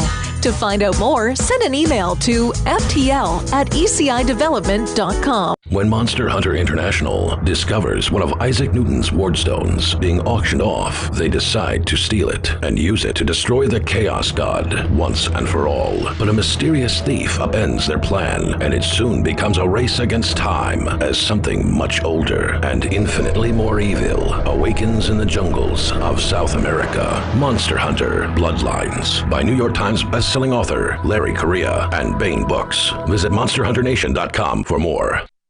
Are you tired of governments murdering people around the world? Stop using their money. There is an alternative. Bitcoin is a stateless, free market, non-political currency. Bitcoin cannot be inflated or controlled by any government. By using their money, you are helping the state. Stop doing it. You have an incredible alternative available now. Learn it, use it, spread it. Get started with Bitcoin at bitcoin.com. That's bitcoin.com. Do you feel like your nation, state, or community no longer holds your values? Have you dreamt of a place where people agree that liberty is important and are free to pursue their projects so long as they respect the property of others? There are many people just like you that are discovering freeprivatecities.com. Their social media links are at the upper right of the page at freeprivatecities.com. All skill levels will be needed when the first of the Free Private Cities opens. It's sooner than you think. Stop arguing and build. freeprivatecities.com. Are you about to meet the media? If you're about to be interviewed, do their homework for them. Know this about the person who will interview you. He or she is busy, so expect minimal, if any, preparation. He or she doesn't know as much about your topic as you do. He or she isn't as concerned as you are about getting your message out, so you need to take responsibility. Provide a biography and fact sheet, photographs, or other materials that tell your story. Reporters won't be put off if you supply frequently asked questions. Remember, Public Speaking 101, at the end of the speech, what's the one thing you want them to remember? You can download the document I supply to reporters who interview me and squirm through a video that demonstrates how not to conduct your media interview at www.survivalspeech.com. I'm Holland Cook. What if you want to hear the latest episode of Free Talk Live, but all you have is your phone, you forgot to download our archive, and you have no data connection? You can call our Listen line at 641-793-0191. That's a long-distance number, so you may incur charges. If not, listen as long as you want. 641-793-0191. The Free Talk Live Listen line, 641-793-0191.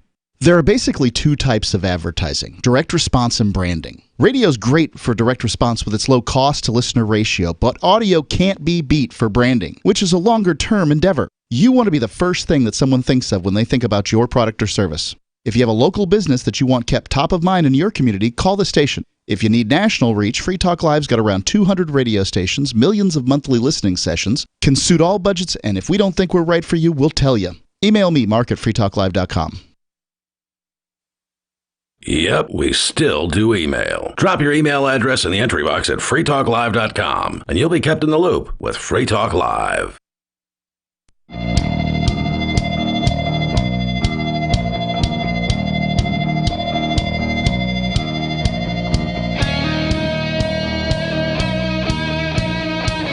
Welcome back to Free Talk Live, talk radio that you control.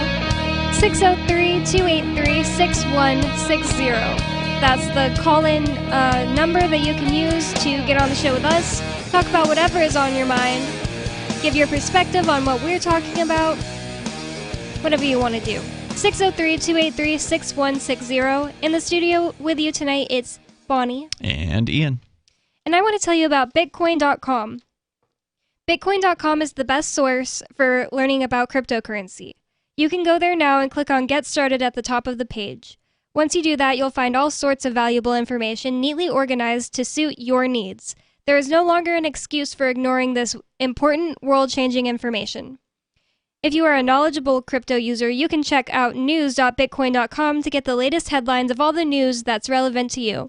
Bitcoin.com is your source for everything crypto, like getting a wallet app, mining, trading, and all the latest cryptocurrency news, all in one slick and easy-to-use website. Bitcoin.com.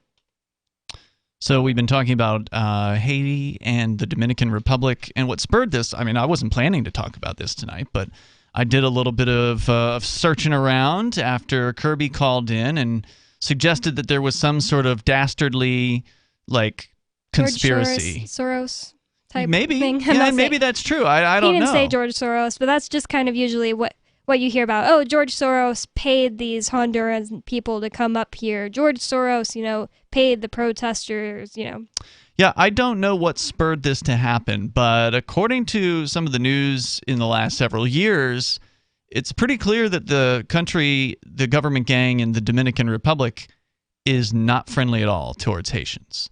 So maybe they... Oh, yeah, you're saying that because Kirby called and said that the Haitians who were coming up through the Texas border, they put a lot of effort to come all the way to the United States when they could have just walked right over to the Dominican Republic, which is on the same island as Haiti. That's what Kirby said. But suggesting that it would just be like, a walk in the park to just easily cross over into the Dominican Republic. And while there might not be a wall there at this moment, that certainly doesn't mean that it's an easy thing to do, or that if they are discovered that they will be welcomed in any way, shape, or form to the Dominican Republic. And what we're sharing is an article from The Atlantic written in 2018 about how, in fact, in the last few decades, the country in the Dominican Republic has been particularly nasty. Yeah, it sounds like to Haitians. They started a culture of racism. They got rid of birthright citizenship and looked down their noses at Haitians. They look down at their noses at Haitians because they believe that it's better to be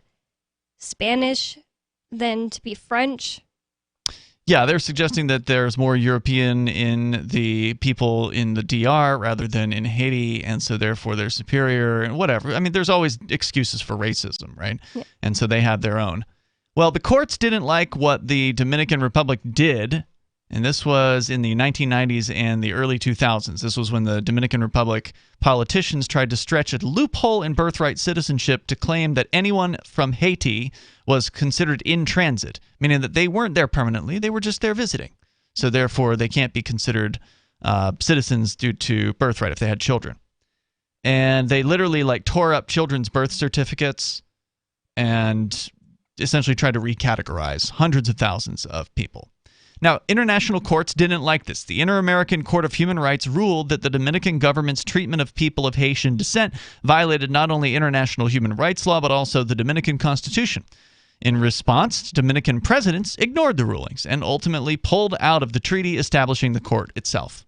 In 2010, the government called a constitutional convention in large part to exclude a new group from the birthright citizenship clause, the children of anyone, quote, residing illegally in Dominican territory, unquote. Given the spotty distribution of birth certificates, faulty census taking, and lackluster registration efforts in the country's impoverished areas, this change was bound to create widespread confusion, but the government's target wasn't poor people in general, it was people of Haitian descent. But even that maneuver wasn't enough. Under all international or national norms, the new provision could only apply to people born after the new constitution came into force. But Dominican nationalists were more concerned about adults than they were of newborns. Fortunately for them, the new loophole had a loophole. A new constitutional tribunal separate from the existing Supreme Court, given the definitive and irrevocable right to interpret the Constitution. In one of its first acts, the tribunal's justices, picked by former President Leonel Fernandez and a small group of other leaders, took up the languishing case of a Dominican of Haitian descent named Juliana de Guy Pierre. She had sued when officials in her town refused to give her a national ID card, needed to vote and access social services because, she said, of her dark skin and Haitian last name. Instead of ruling on whether she'd been discriminated against, in 2013, the tribunal declared she should never have had citizenship in the first place because her parents didn't have sufficient documentation to prove residency when she was born. Then they went even further, ruling that all of those who could not prove that their parents had been legal residents when they were born, going all the way back to 1929, when that in-transit exception was added to the Constitution, were not citizens. Those affected were ordered to register with the government as foreigners by June 17th of 2015. And good things always happen when large groups of ethnic people are forced to register with the government.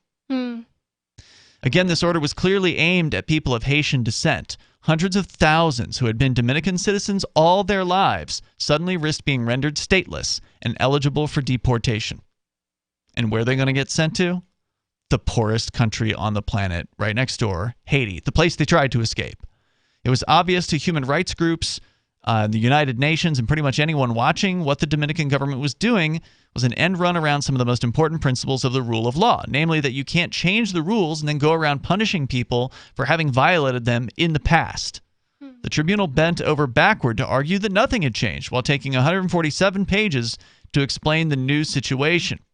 A fundamental fact that sometimes gets missed in discussions about laws and court rulings is they're just words on paper. What those words signify to the people they govern is often just as important as what the law actually says.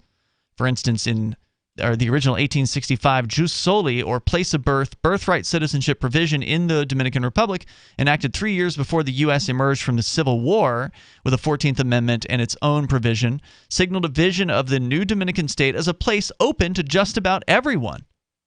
As the historian Ann Eller has written, the provision came in a moment of heightened international cooperation when Haitians, who had thrown off French colonialism and slavery more than 60 years earlier, helped Dominicans win their final and lasting independence from Spain. That's interesting.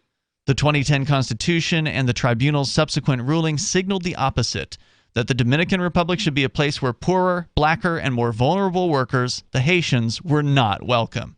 And Dominican nationalists were determined to push that message to the hilt. Armed with the new ruling, known simply as La Sentencia, literally the verdict, the whole country seemingly prepared itself for a mass expulsion. The military-ready deportation buses and border processing centers, sounds familiar, for the 2015 registration deadline in June. Online trolls threatened critics and spread racist invective. Facebook and Twitter were filled with an ultra-nationalist, anti-Haitian narrative of Dominican history, which erased historic alliances and played up real and imagined abuses. Many pushed their completely unfounded belief that the true intention of Haitian immigrants and their children was to conquer the Dominican Republic and raise Haiti's flag over the entire island. Doesn't this sound just like the, scare tactics? Yeah, the scare tactics from the ultra-rights in the United States that, oh my God, La Raza, Mexico's going to come and, raise the Mexican flag. Yep. We hear all of this. All right, 603-283-6160. You can call in with whatever's on your mind. If you want to bring more liberty into your community, there's something you should see. Intercoin, the movement you might want to join. If you like Bitcoin, break through.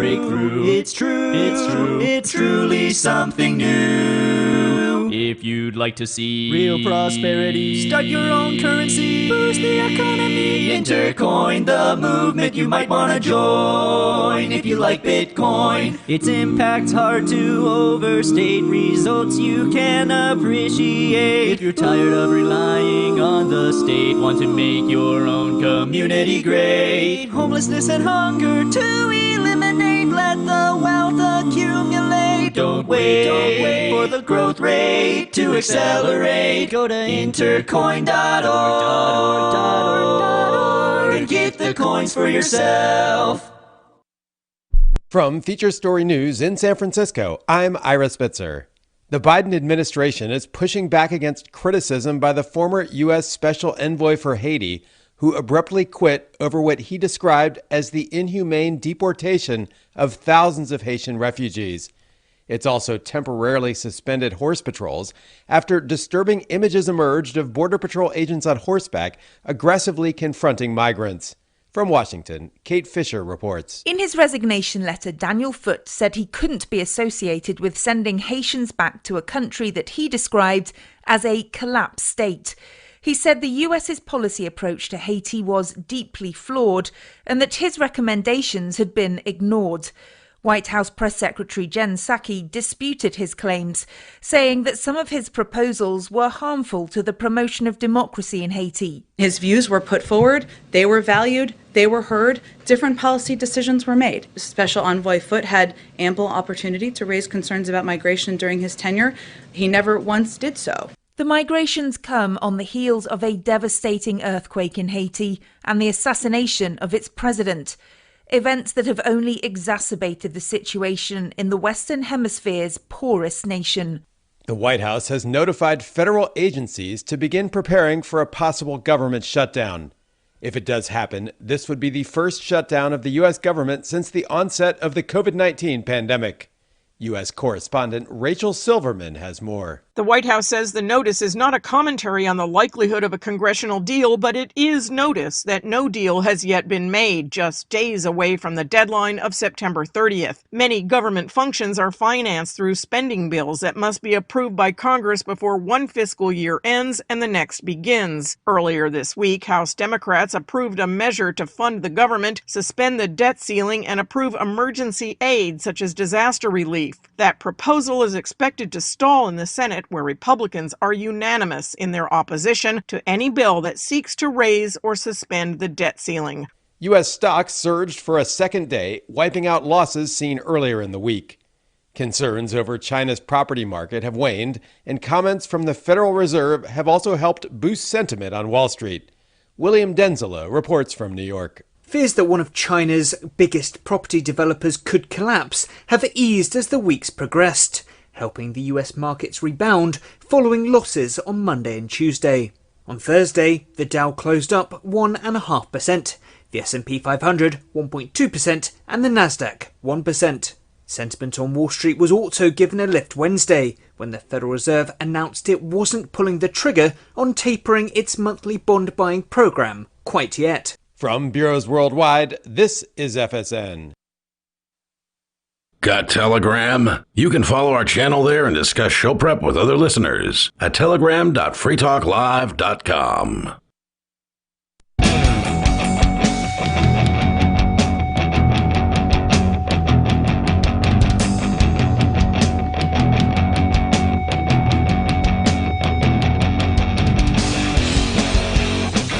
Welcome back to Free Talk Live, talk radio that you control.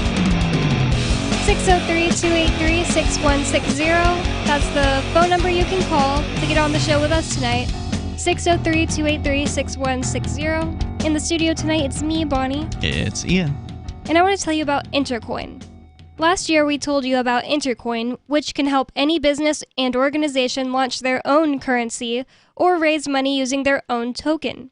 Now, Intercoin.org has launched worldwide. Sorry, I'm a little distracted. I said Intercorn. I just saw .org and it made me say Intercorn. So now Intercoin.org has launched worldwide.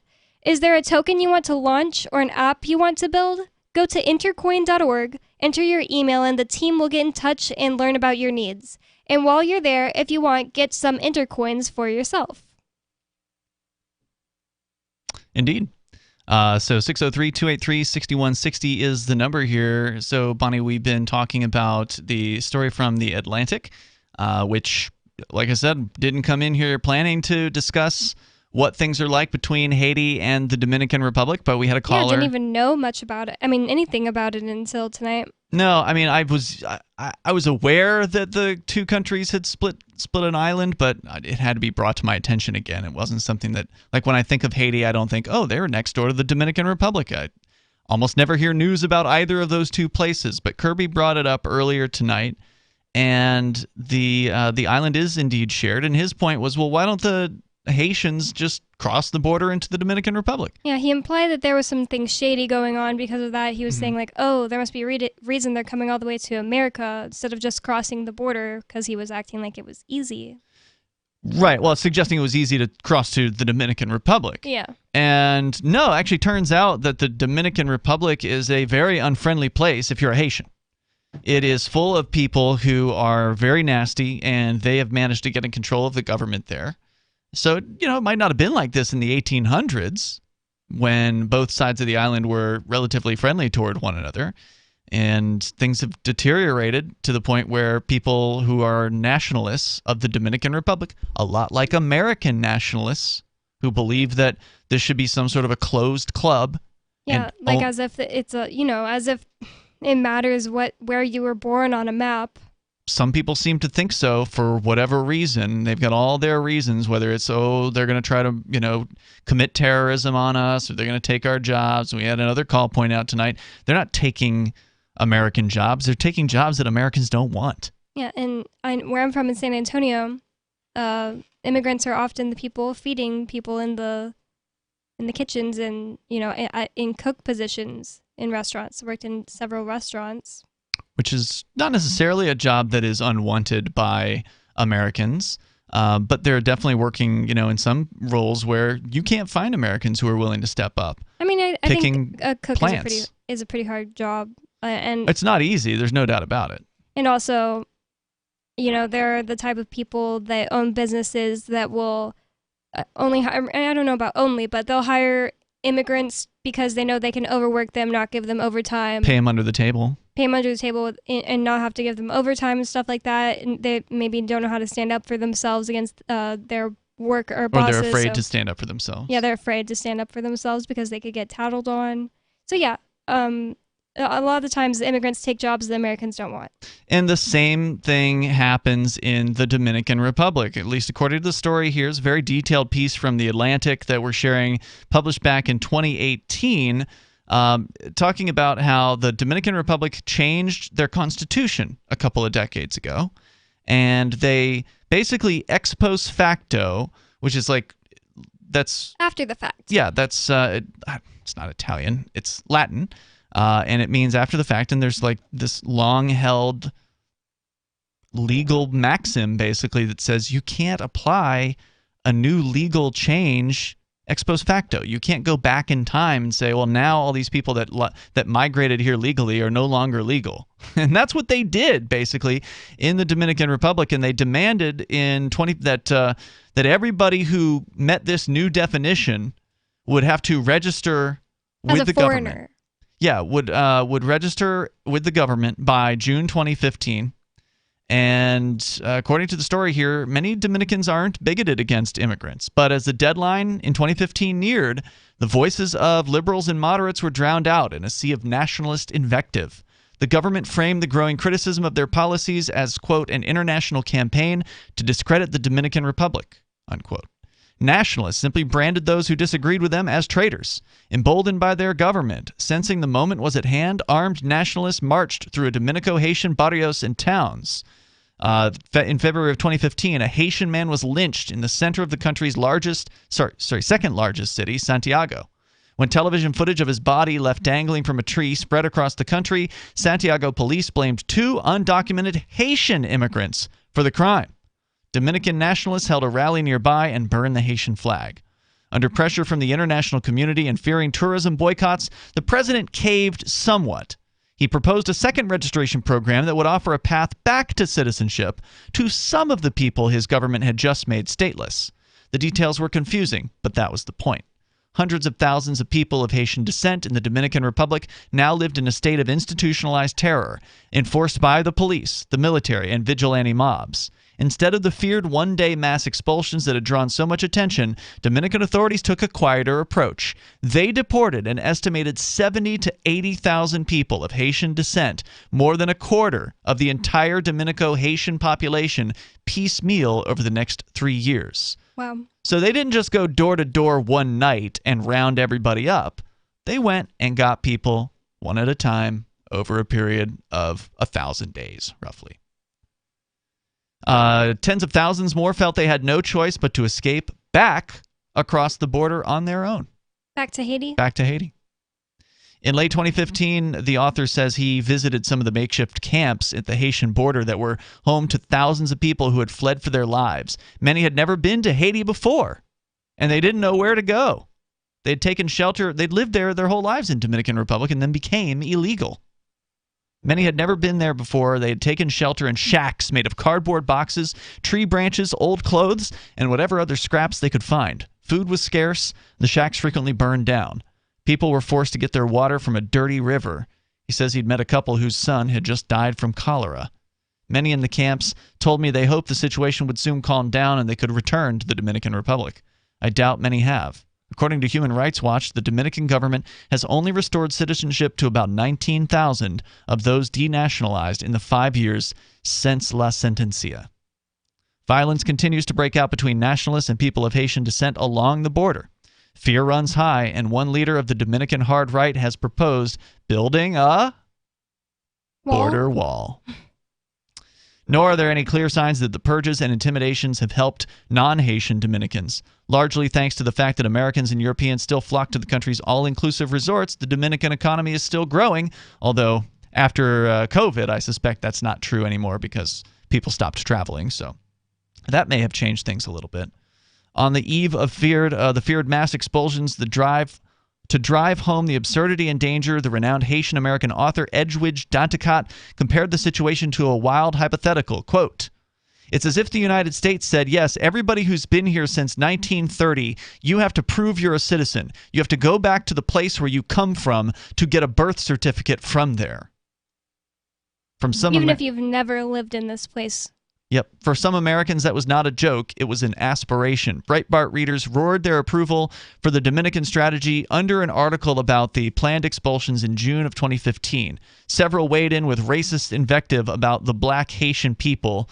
Quote, "Get some Dominican Republic," unquote, one commenter wrote. Another felt inspired, saying, "It's past time that we end birthright citizenship here in the U.S. I wouldn't be as extreme as DR was. Ending it retroactively for anyone born after 1929 seems a bit harsh." Well, why? Isn't that what most, Breitbart right-wing people believe in? Is birthright, my birthright. I was born here. I'm from here. Well, what else makes you from a place? They want to get rid of that. This guy says he would have no problem ending it for anyone born after 1980. All right, 603-283-6160. More Free Talk Live coming up.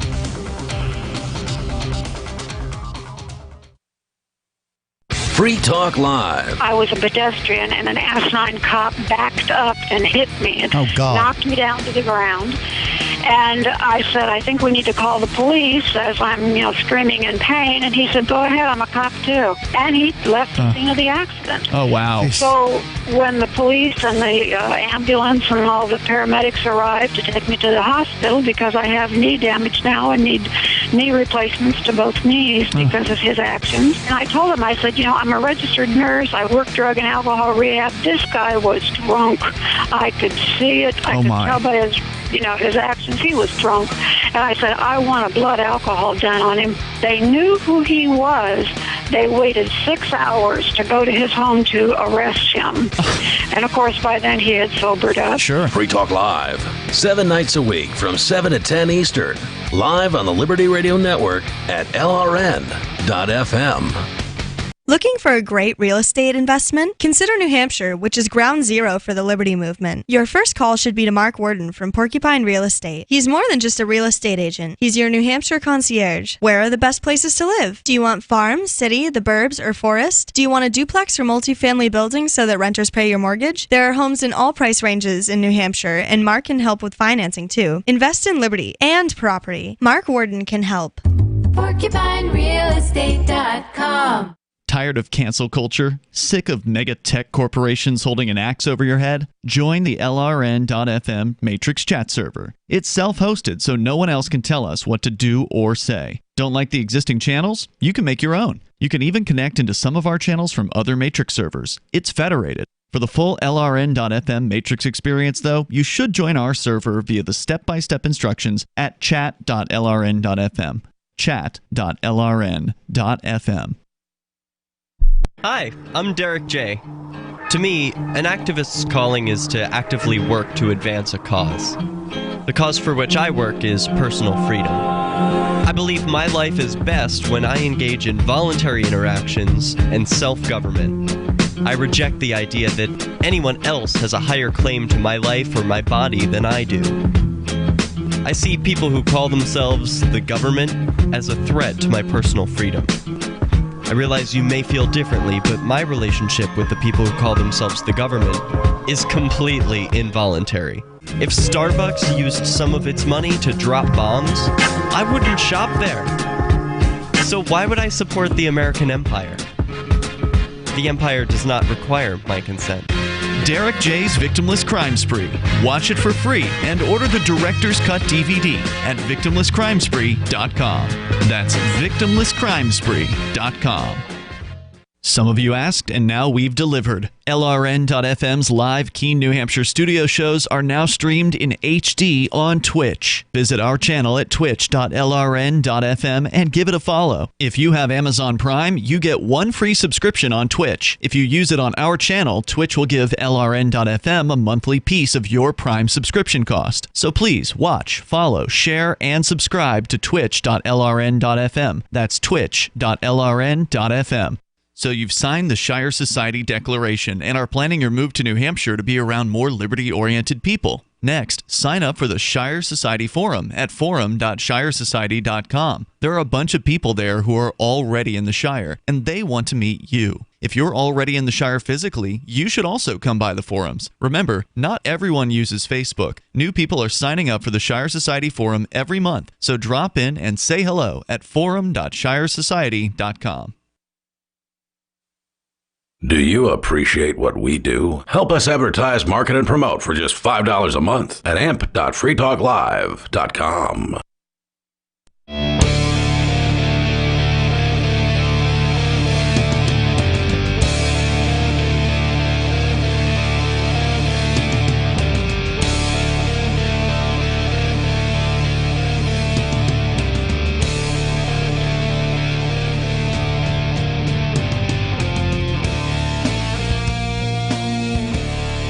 603-283-6160. That's the call-in number you can call to get on the show with us tonight.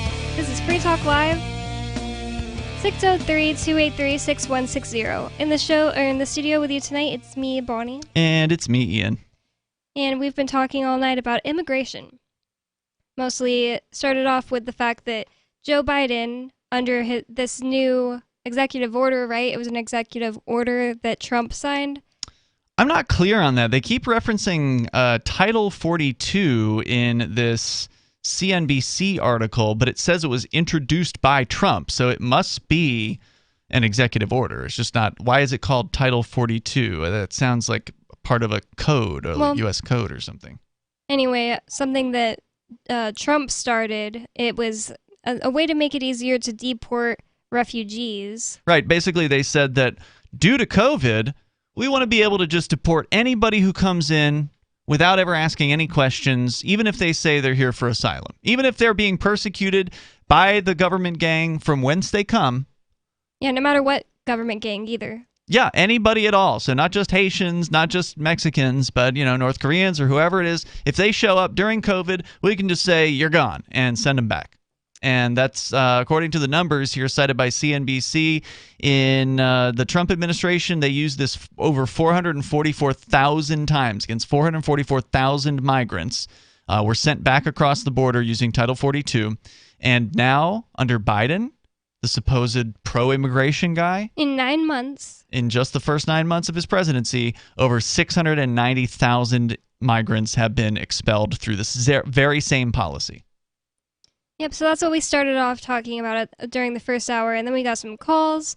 People chimed in with their opinions. We had a call from our friend Kirby, and he says that he believes that the United States, shouldn't be... I'm not the United States. I know, but I'm just explaining what I mean by that. Mm. The United States shouldn't... Well, he was saying we shouldn't be it's a common thing, and I don't like it personally. I try to stay away from associating myself with those people because I'm not part of them. I don't want to be... I'm not the government. I don't consider myself the government. I don't want them to have any role in my life, and I certainly don't want to be, we. I don't want to be in them. I don't want to be part of them. I want them to leave me alone. Yeah, it's funny because these migrants that are in the news right now, the Haitians that are...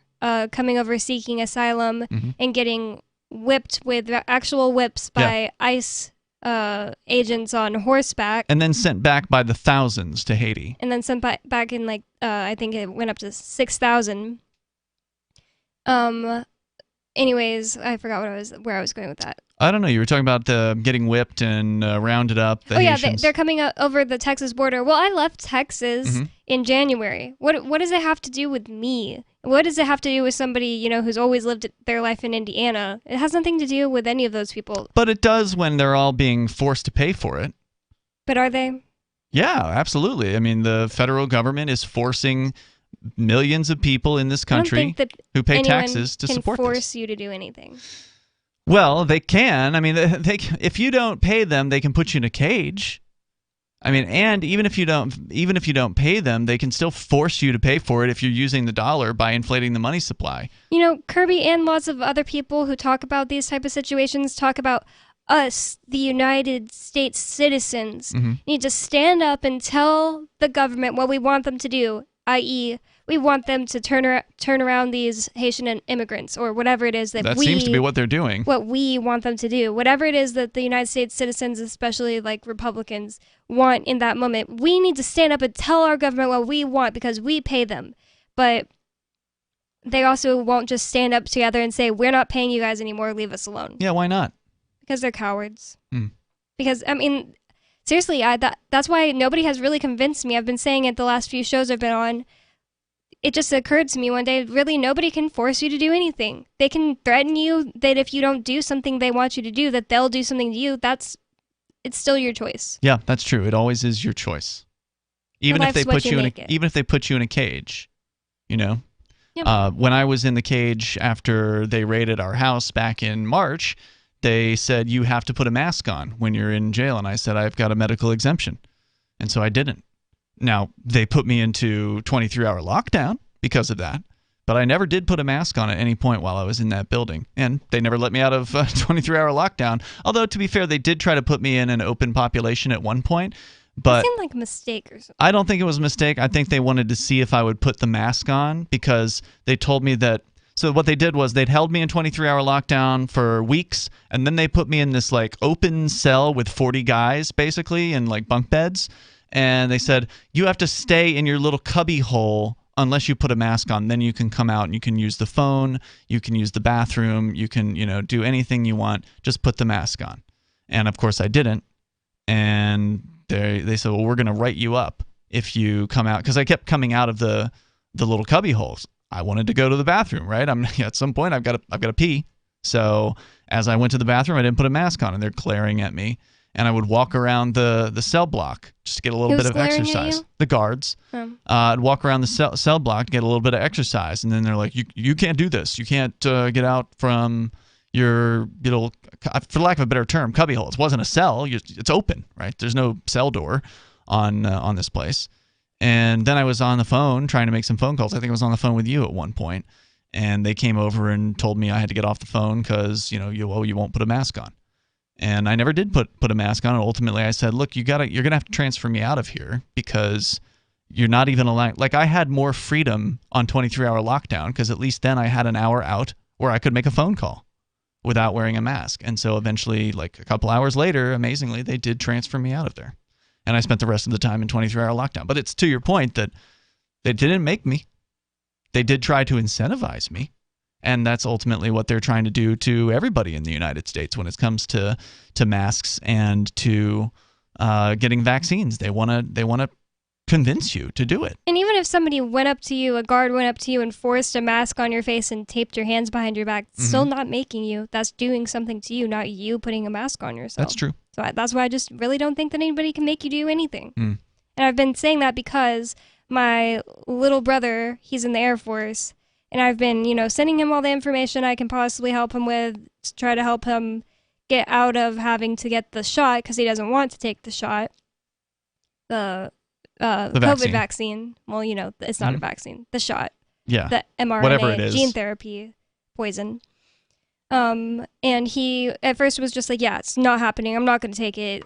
They can kick me out if they want. And then he kind of got a little, flip-floppy on me. And he was like, well, at this point, it looks like they might just make me. And that's just, nobody can make you put he's something. Giving up. Yeah, well, right? I think he's kind of he's going through with trying to get an exemption now. So we'll see how that goes. But, in that moment, it made me realize man, people will just, give away their own autonomy just in the name of somebody made me do it. And no, it doesn't work like that. You're choosing to go along with it. You're choosing to go along with it. There was a related story about that, Bonnie. MilitaryTimes.com. Service members who refuse to get vaccinated against COVID-19 will not face dishonorable discharge under a plan approved by a House panel on Wednesday. Oh, it got approved? I remember hearing... It's approved by a House panel. That doesn't mean that it's full-on a done deal. they are apparently putting it into the defense authorization bill. So this is like a yearly thing that goes through, I think, where they sort of continually reauthorize the existence, the budget, but also like the existence of the military, because constitutionally the Army isn't supposed to actually exist, with the exception of when it's called to exist. So the Navy is constitutional, if I recall correctly, but the military itself, like the Army and the Marines and all that stuff, those are only supposed to be called together for the purpose of war. And they were only supposed to stay together, I think, for like 2 years maximum. And then they're supposed to disband. Yeah, that's why I just think it's so weird that my little brother, his job in Arizona, he's in the Air Force, and his job is working on planes that go and rescue people, like in the United States. Like there was a flood in Arizona, and a plane he worked on went and rescued some people. Why do we have the government doing that instead of just like private companies? It's just weird. Well, because people look to the state. I mean, they pay taxes and they expect services, even though there's no obligation to provide them at any point. But there's a possibility that these guys could get a dishonorable discharge, and for not taking the shot. For not taking the shot. And so some of the people in Congress are saying, hey, let's not do that, and they're trying to move this into passing. Well, at this point, they could get it, though. They could get a dishonorable right now. And that's Biden's decision, right? Didn't he have a quote saying that he wanted that? I couldn't find it. Okay, that might have been just a tweet. Yep. 603-283-6160. Call in with any of your experiences or perspectives. Free Talk Live is coming up next.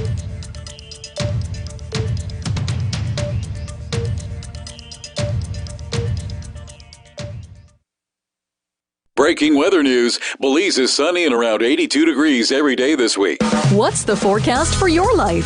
If current politics and economic prospects are cramping your freedom, escape to the tropics. ECI Development has affordable second homes for you to own or rent in Belize and other tropical countries. Places with stable governments and growing economies. Secure your freedom now.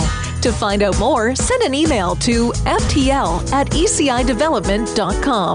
After a devastating war, the alien visitors were driven back, and their willing human collaborators were left behind to face the music.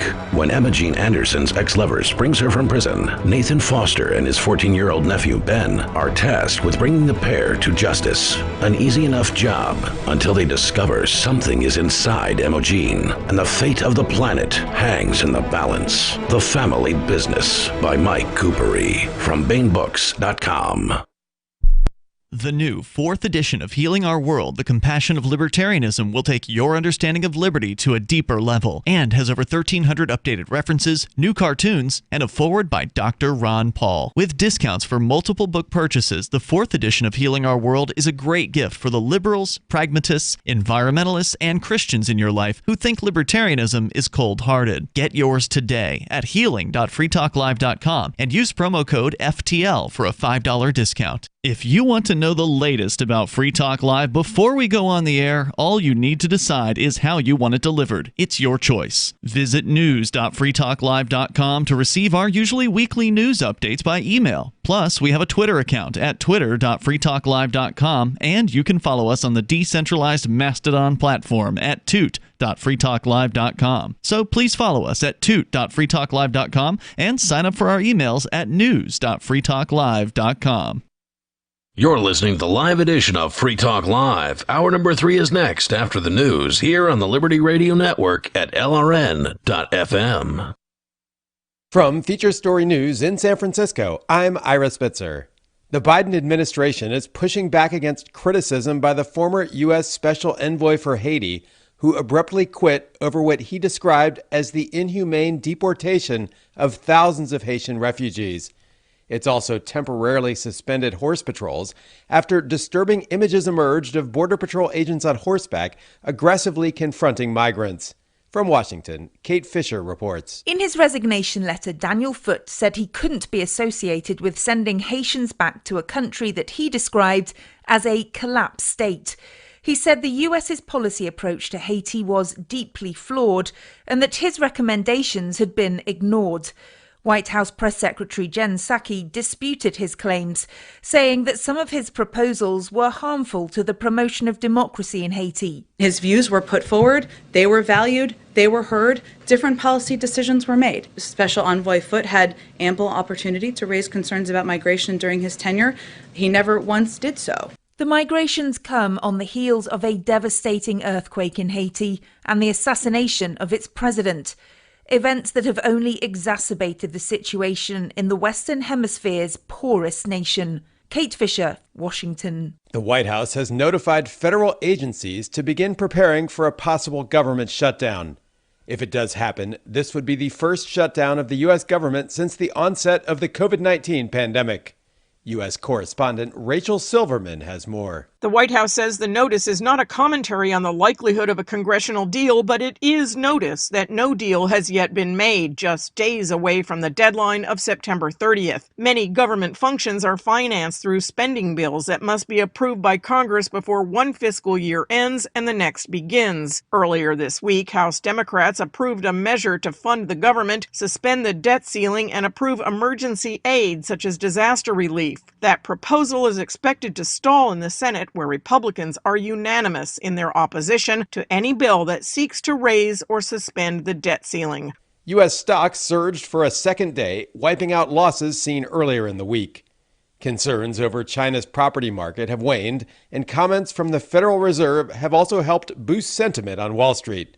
William Denzelo reports from New York. Fears that one of China's biggest property developers could collapse have eased as the weeks progressed, helping the US markets rebound following losses on Monday and Tuesday. On Thursday, the Dow closed up 1.5%, the S&P 500 1.2%, and the Nasdaq 1%. Sentiment on Wall Street was also given a lift Wednesday, when the Federal Reserve announced it wasn't pulling the trigger on tapering its monthly bond buying program quite yet. From bureaus worldwide, this is FSN. With FSN Spotlight, I'm Simon Marks, taking a deeper look today at the somewhat barren prospects for a trade deal between the US and the UK. The government of Prime Minister Boris Johnson really wants one. Now Britain is no longer part of the European Union, but the government of President Joe Biden seems reluctant to advance the conversation. And so after the two leaders met at the White House on Tuesday, Number 10 Downing Street started talking up the idea of Britain joining the existing US trade deal with Mexico and Canada, the USMCA. Freddie Gray, deputy editor of the British news magazine The Spectator, thinks it's almost certainly a non-starter. Well, that would mean Britain joining the North American trade bloc, what used to be NAFTA, and obviously that would be a huge, significant deal. But again, I think that's slightly happy talk from Brexiteers. I haven't heard much indication that the Americans are taking the idea seriously. Another route that Britain is interested in taking is joining a kind of trans-Pacific partnership with America. America would come back into the old TPP, and we would sort of ride in on their coattails. But again, this is something that the government seem very keen to brief about, talk about. I don't get any sense that the Biden administration are taking it as seriously as Britain is. And indeed, one prominent Democrat on Capitol Hill on the Ways and Means Committee, which would be involved in the drafting of any trade agreement, said he had heard literally nothing about either idea. With FSN Spotlight, I'm Simon Marks. The main news again. The Biden administration pushes back against criticism by the former U.S. Special Envoy for Haiti, who abruptly quit over what he described as the inhumane deportation of refugees. U.S. federal agencies begin preparing for a possible government shutdown. And U.S. stocks surge for a second day, wiping out losses seen earlier in the week. That is the latest feature story news. Ira Spitzer reporting. Last month, the FDA approved Hallucex, a new class of weight loss drug that helps users avoid overeating by producing nightmarish hallucinations whenever food is around. Hallucex targets the brain's cerebral cortex, stimulating the centers responsible for fear and visual processing. Test subjects reported an unprecedented decrease in appetite and showed dramatic weight loss, with only 18% reporting night terrors or subsequent cardiac arrest. It's designed to make fatty and sugary foods even scarier. An apple just looks like it has fangs, but a milkshake will threaten you and your family by name. Earlier incarnations of the drug proved to be too powerful and produced mental states in which test subjects no longer believed that food had ever existed. an unshakable belief that the subject had to eat all of the food on the planet in order to prevent food from rising up and destroying the human race. No, you don't understand. I have to do this. Or the conviction that food could be negotiated with diplomatically. With the Lab Report, I'm Aisha Patel. This is the Onion News Network.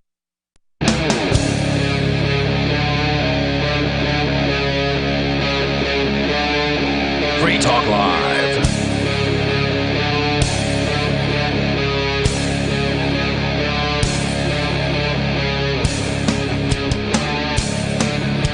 Welcome back to Free Talk Live, talk radio that you control. 603-283-6160. That's the number you can call to get on the show with us tonight. 603-283-6160. In the show, in the studio with you tonight, it's me, Bonnie. It's me, Ian. And we're going to go straight to your calls and your thoughts. We have Major Payne calling in. Major Payne, you're on the phone with us. Hey, peace, people. Yeah, I'm Hey. calling in, I guess, about resistance to the vaccinations. I got 6 grandchildren. One of them was vaccinated at the age of 18 months. Wow. And she became autistic. It wasn't with the COVID vaccine, right? It was no, MMR. This is the standard MMRI, measles, mumps, and rubella. Okay. And, things we've all had, akin to the polio shot. Things that are not supposed to affect us. But yeah, anyway, she ended up being autistic. Mm-hmm. And evidently there's 4 different levels. Well, she's a L2. And she's got ADHD, she's got ADD, she's got PTSD, she's got developmental disorders. And today, my daughter and the child's father were both pretty well large framed. They were short. My daughter's not short, but anyway. So this child at this point going crazy is you're dealing with a baby Huey. And, What do you mean, Baby Huey? You've never seen the cartoon. You don't know who Baby Huey is. You mean Who Framed Roger Rabbit? No, no. something This else. is before that. This is back in Warner Brothers or one of them days. I forget. I'm sure I've seen the character. I just don't remember It's who. a very large, out of control subject. Okay. That it is in a diaper and you don't feel like you have the right to touch it. That's Baby Huey. Okay. And so anyway, this child had a meltdown in the school, and they had to call in the police. Oh boy! One of the people in the school system felt they had the right to restrain her or paddle her or whatever, and call in the men that have absolutely no training on how to deal with someone like this. Yeah. And this is just a kid that's freaking out. Mm-hmm. So what happened? So all she wants to do is crawl on a hollow log. Okay. Oh, good God. So what happened when they called the cops? Well, I don't know. I wasn't there, dude. This is in Arizona. I'm in Michigan. Oh, okay. So you didn't hear that they arrested her or anything like that? No, well, she's now in a facility. And my daughter has been begging anybody that would listen for some help for, 10 years. And now that it's finally in the hands of the Almighty, well, somebody paid attention. Good God, how could that have happened? What kind of facility did they put her into? Like a state-run? No, dude. I just got this call from my daughter tonight. I'm still in tears. That sucks. I'm sorry to hear about that. Anyway, as far as these Haitians underneath the bridge down there in Tejas, the man behind the curtain, you know as well as I do, it ain't a man, it's men. But going back to the Wizard of Oz analogy, beware of the man behind the curtain. I don't know if you guys have ever checked that opening scene out, but all the Tin Man and the Scarecrow and the Fireball Head flames up. The only one that runs to the true sense of the matter is Toto. He smells him. And he goes and runs up there and he yips. And then Dorothy goes and rips back the screen. Oh, the man behind the curtain. Yeah. Thank you for the call, man. Definitely appreciate it.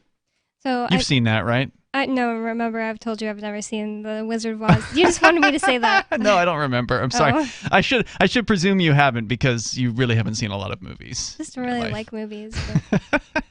It's a good one, especially when you can also watch it along with the Pink Floyd album Dark Side of the Moon, which is kind of fun. I've seen the Muppets version with Miss Piggy. I didn't know there was one. Yep, I think it has Whoopi Goldberg.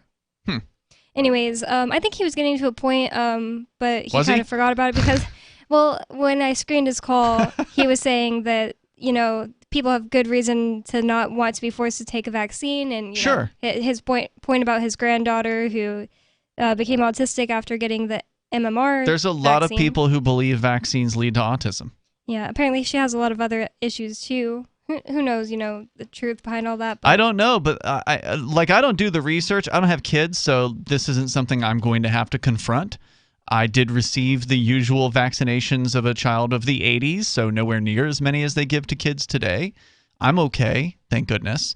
But there's a lot of people that do believe that that vaccinations lead to autism, and I presume that they've looked at some level of evidence for this. Now, of course, correlation isn't necessarily causation, so you can't really say for sure, but there's some interesting correlations there. yeah, well, I'm kind of an anomaly. I'm a libertarian female who was born in 1996, and I'm not autistic. Right, yeah. And we took the test online. I never got any of the shots, so correlation's Maybe not that's why. causation, but Yeah. Who just knows? kidding. Who knows? Who actually knows? But I think he was also getting to another point. He was going to say that there's a man behind the curtain helping immigrants end up in the United States under the bridge in Texas. I don't even think those are Haitians. Like, those are two separate groups he was putting together. But I don't know. I just think that I've heard that the people under the bridge are Haitians, aren't they? Oh, they are? Oh, I don't know. I don't know either. It's I hard was to keep mixing track two. of all the news. Yeah, it is hard to keep track of the news. I thought he was mixing two together. I just think that there shouldn't be interference at all with this, situation. There should just be people allowed to come in who are allowed to work, who are, allowed to just And get no a job welfare. and not be... And no welfare. No welfare handed to them, but also don't keep them from being able to be productive. Right. The United States does that to immigrants. They make life more difficult for them, and therefore life more difficult for all of us, because we could use their services. We could use the work ethic that some of these guys have to, we had caller point out tonight. He wanted to get some roofing work done. The only people who would show up were Mexican immigrants. Yep, in Illegal Texas, ones. Well, we have more on this story about the military possibly. There was rumors. Who knows if it's really something Joe Biden said? But there were rumors that military members who refused the shot were going to get dishonorably discharged. Yeah, it hasn't happened yet Hmm. at this point, but it could happen. There is that possibility, and there apparently was a woman who refused to wear a mask in the military. And just a few weeks ago, she was discharged from the military over this. Supposedly she had to wear a mask indoors, and she was like, nope, not going to do that. And so they just kicked her out. Now, I think Was it dishonorable? I think she got a normal general discharge. So no, it was not dishonorable in that case. But that just goes to show that, look, if you want to get out of the military, here's a way to do it. Yeah, just don't wear a mask. If you don't want to be part of a force of people that kills innocents all around the planet, and specifically in the Middle East, and you don't want to be part of the force that will likely be used to suppress the United States people, because who else are they going to use besides the police? They're going to put the military in the streets. If people rise up in the United States, as some people would like to see happen, and again, I'm not in favor of violence, but if people rise up in a peaceful manner and start marching through the streets, you don't think they're going to call in the military? They're going to ignore posse comitatus and just, roll out the troops and roll out the tanks? I bet you they will. Yeah, I'd rather have less people in the military, but... Yeah, so if you want to get out of the United States military, then maybe this is, a legitimate method to do that. I'm sure if you stay in and get the shot, you just get a saline solution anyway. You think so? I'm not actually sure. I don't know. Quote, I believe that the military should be able to require these vaccines, and I think every person of sound judgment in this country should take the vaccine, said Representative Mike Rogers, Republican from Alabama. But he also said, and he's on the Armed Services Committee in the House, Quote, however, if somebody in good faith in the military says they can't do it, they shouldn't be stained for the rest of their lives with a dishonorable discharge, which basically is like receiving a felony. All right, more on that coming up next. 603-283-6160 if you want to call and get on the show with us with your opinions. More Free Talk Live coming up next. Are you tired of governments around the world killing innocent people? Stop using their money. There is an alternative. Bitcoin is a stateless, free market, non-political currency. Bitcoin is money that cannot be inflated or controlled by any state. By continuing to use their money, you're perpetuating the killing. Stop doing it. You have an incredible alternative available to you now. Learn it, use it, spread it. Get started with Bitcoin at Bitcoin.com. It's Bitcoin.com. Do you feel like your nation, state, or community no longer holds your values? Have you dreamt of a place where people agree that liberty is important and are free to pursue their projects so long as they respect the property of others? There are many people just like you that are discovering freeprivatecities.com. Their social media links are at the upper right of the page at freeprivatecities.com. All skill levels will be needed when the first of the Free Private Cities opens. It's sooner than you think. Stop arguing and build. freeprivatecities.com. Breaking weather news. Belize is sunny and around 82 degrees every day this week. What's the forecast for your life? If current politics and economic prospects are cramping your freedom, escape to the tropics. ECI Development has affordable second homes for you to own or rent in Belize and other tropical countries. Places with stable governments and growing economies. Secure your freedom now. To find out more, send an email to ftl@ecidevelopment.com. When a lunar observatory detects a radio broadcast originating from Proxima Centauri, the nations of Earth discover their first contact with an alien race may also be their last. With the Proximans facing an extinction-level disaster, Earth must choose between sending a ship on a multi-year journey or allowing nature to take its course. Saving Proxima, a hard science fiction thriller by Travis S. Taylor and Les Johnson from BaneBooks.com. On Free Talk Live, we're bringing people to the ideas of liberty every day. From wrestling superstars like Glenn Jacobs. You guys really are having an impact, I believe. Like I said, a lot of where I am now is due to listening to Free Talk Live. You changed my mind on some very important issues years ago. To random people tuning in on the radio. I was kind of stuck in the left-right paradigm. I heard your show by chance on a Saturday night. From there, I went on, joined the Free State Project, and become an amplifier. So, I mean, that's really the reason why I amp is because I know that if it wasn't for you guys being on as many stations as you are, I never would have found the ideas of liberty. Your amp will directly change more lives by getting Free Talk Live in front of people looking for talk radio online and on the air. When you amp Free Talk Live, you get perks like access to the AMP-only Facebook group and AMP podcast. Visit amp.freetalklive.com. The LRN.FM's social media channels have been revamped. We've eliminated Facebook and focused on other platforms like Twitter and Mastodon, the decentralized alternative to Twitter. On our accounts, you'll find posts from multiple LRN.FM show hosts together in one place. Follow us on Twitter at twitter.lrn.fm, or better yet, move to the decentralized Mastodon social media platform at toot.lrn.fm, toot.lrn.fm. I think you'll like it. Are you tired of your taxes funding endless occupations around the world? Antiwar.com is run by people who understand that wars abroad become wars at home, wars on our freedoms. Antiwar.com is dedicated to bringing you the latest in news, views, interviews, and reviews from the top movers and shakers in the anti-occupation movement. Antiwar.com has it all, from thorough foreign policy analysis to interviews with whistleblowers who used to run the military-industrial complex. Anti-war, pro-free market. That's antiwar.com. Our Matrix server is about as free as internet chat can be. Join the existing rooms or create your own at chat.freetalklive.com.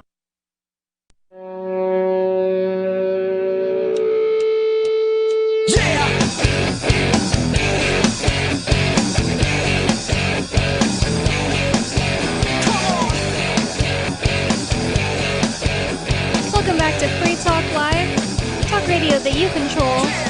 603-283-6160. That's the call-in number for you to call in and get on the show with us and talk about whatever is on your mind. Talk about whatever we're talking about with your perspective. Bring up a whole new topic, whatever you want. 603-283-6160. In the studio tonight, you've got Studio Dog Coconut, me, your host Bonnie, and Ian. And we've been talking tonight a lot about immigration, a lot about the government, overreach in general. And we've brought up the point that people could stand together just opposing the government altogether from, bullying them, taking their money. But instead they want to stand up to tell the government what they want the government to do for them. That seems to be, it seems to be something that everybody says the leftists do, but the right-wingers do the same thing. Try to stand together and tell the government, we want you to close the borders. We want you to do this because we paid you. When has that ever worked? It's never worked. When has the government gang ever done what you wanted them to do the way you wanted them to do it? Well, you're paying them, Ian. That's sure the are. And mythology. They have no obligation whatsoever to do anything for you. Yeah, if you didn't sign a contract with these people. No, and they wouldn't sign an agreement. And if there was an agreement, it would be like the military one where basically they can change the terms anytime they want to. So when you join the military, you agree to the United States Code of Military Justice, the UCMJ or something like that. And that is their set of rules. You don't get to change the rules, but they can. So if they want to change all their rules, in one fell swoop, they can do that. If the Congress wants to come in and make it so it's a guaranteed dishonorable discharge if you don't get the vaccine, they can do that. Now, they're trying to stop that from happening, supposedly. And maybe that'll be the case. But anyway. Anyways, what I was going to say was, if you want a chance to stand up together against the government, as in, telling them to leave you alone peacefully, I think the only chance for that is moving to New Hampshire. Don't you agree? Yeah, I would agree, but only if you love liberty. Like, if you are somebody that wants the government to do what you want them to do, like deport people or tax people or create new welfare programs or whatever. Close the border. Yeah, whatever lefty or righty program that you want them to do, you really don't belong in New Hampshire. You belong in either Texas or in California or Florida, depending on your... So if you're like a leftist, get to California. Man, that's paradise for a leftist. If you love conservatism, get to Texas. Get to South Dakota or Florida. Any one of those is a better choice than places like New York or California for a conservative. But if you love liberty, there's no other choice besides New Hampshire. Yep. I wanted to read this letter. It's like some kind of an open letter on what is this? It's not the Shire. This is a Reddit post. Oh, this is a Reddit post that was reposted by some Liberty website. Oh, was it reposted? Oh, no, that's a Reddit that you're looking at there. I believe. That's their... Okay, never mind. Yeah, the Golden Black Reddit, which is I think, anarcho-capitalist Reddit. Okay, this person's opinion is, it drives me nuts watching typical GOP conservatives fight for freedom and liberty more vehemently than lots of libertarians are. Would you hire a fat personal trainer? Let's say you wanted to lose weight. No, I would not. No, I wouldn't either. Let's say you wanted to lose weight and are in the market for hiring someone to help you out. All else being equal, would you choose someone who is in shape or is way too large around the middle section, has a stoma in their neck, and smells a bit off? Yeah, I would not choose that person. Maybe the fat trainer has all the right knowledge. Maybe they've studied for years and years, just never bothered putting any of the ideas into practice. Maybe the idea of being healthy is something they find interesting, but not something that they care to experience. To them, it's an academic and intellectual pursuit. They enjoy researching, studying, and debating what makes a person healthy. They know all about how various diets can affect the body. They know the proper form for exercises. They know the right mentality to have to pursue excellent health. They can tell you about it, but they don't bother actually implementing it for themselves. Would you trust that personal trainer? I'm going to go out on a limb and say I wouldn't. I'd probably go with the guy that seems healthier. Mm-hmm. So yeah, the person that's actually put their theories into action. Yep. It seems to me that a lot of libertarians are the fat personal trainer. They love the ideas of liberty. They think those are awesome. They read Rothbard and Mises and can tell you about business cycle theory. They will wax poetic.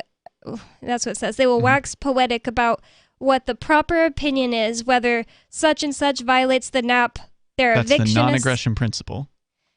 Have theories about age of majority and contract laws, and are in the community, but they don't actually do anything to push for liberty. Mm-hmm. Feds. Yeah, I mean, it frustrates me as well, and I kind of get this feeling whenever I go to like a libertarian convention. I feel like everybody there is backpatting each other for how much they care about freedom, but they think that going to a convention is doing something, and it's like, that's not good enough. You've got to do more than that. Yeah, when I first became a libertarian in 2016, like I came from the right. I was always just like, believed what my parents believed Fox News was probably pretty much right.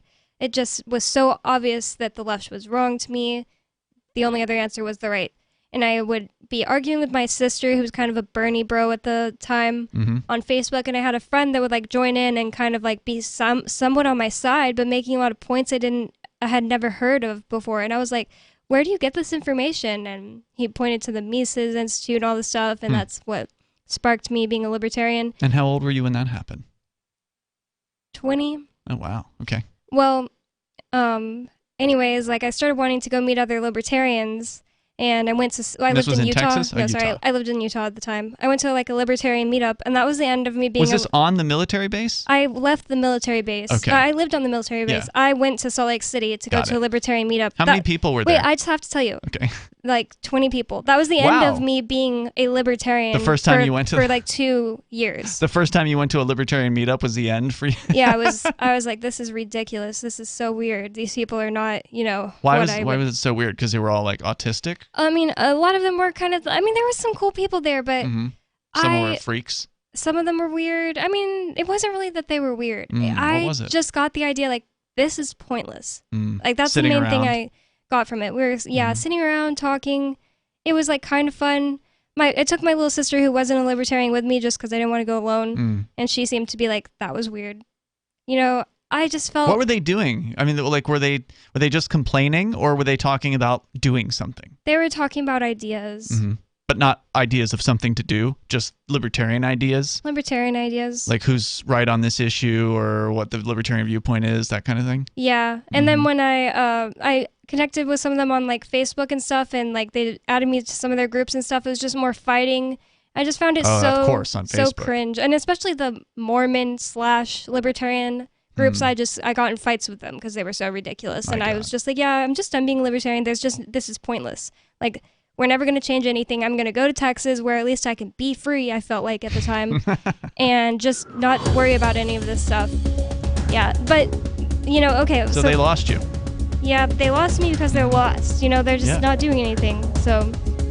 they have no vision. They have no... there's nothing they can accomplish in such small numbers. Moving to New Hampshire, like the idea of that really sparked something in me. And we'll come back to this article when we come back. Free Talk Live. 603-283-6160.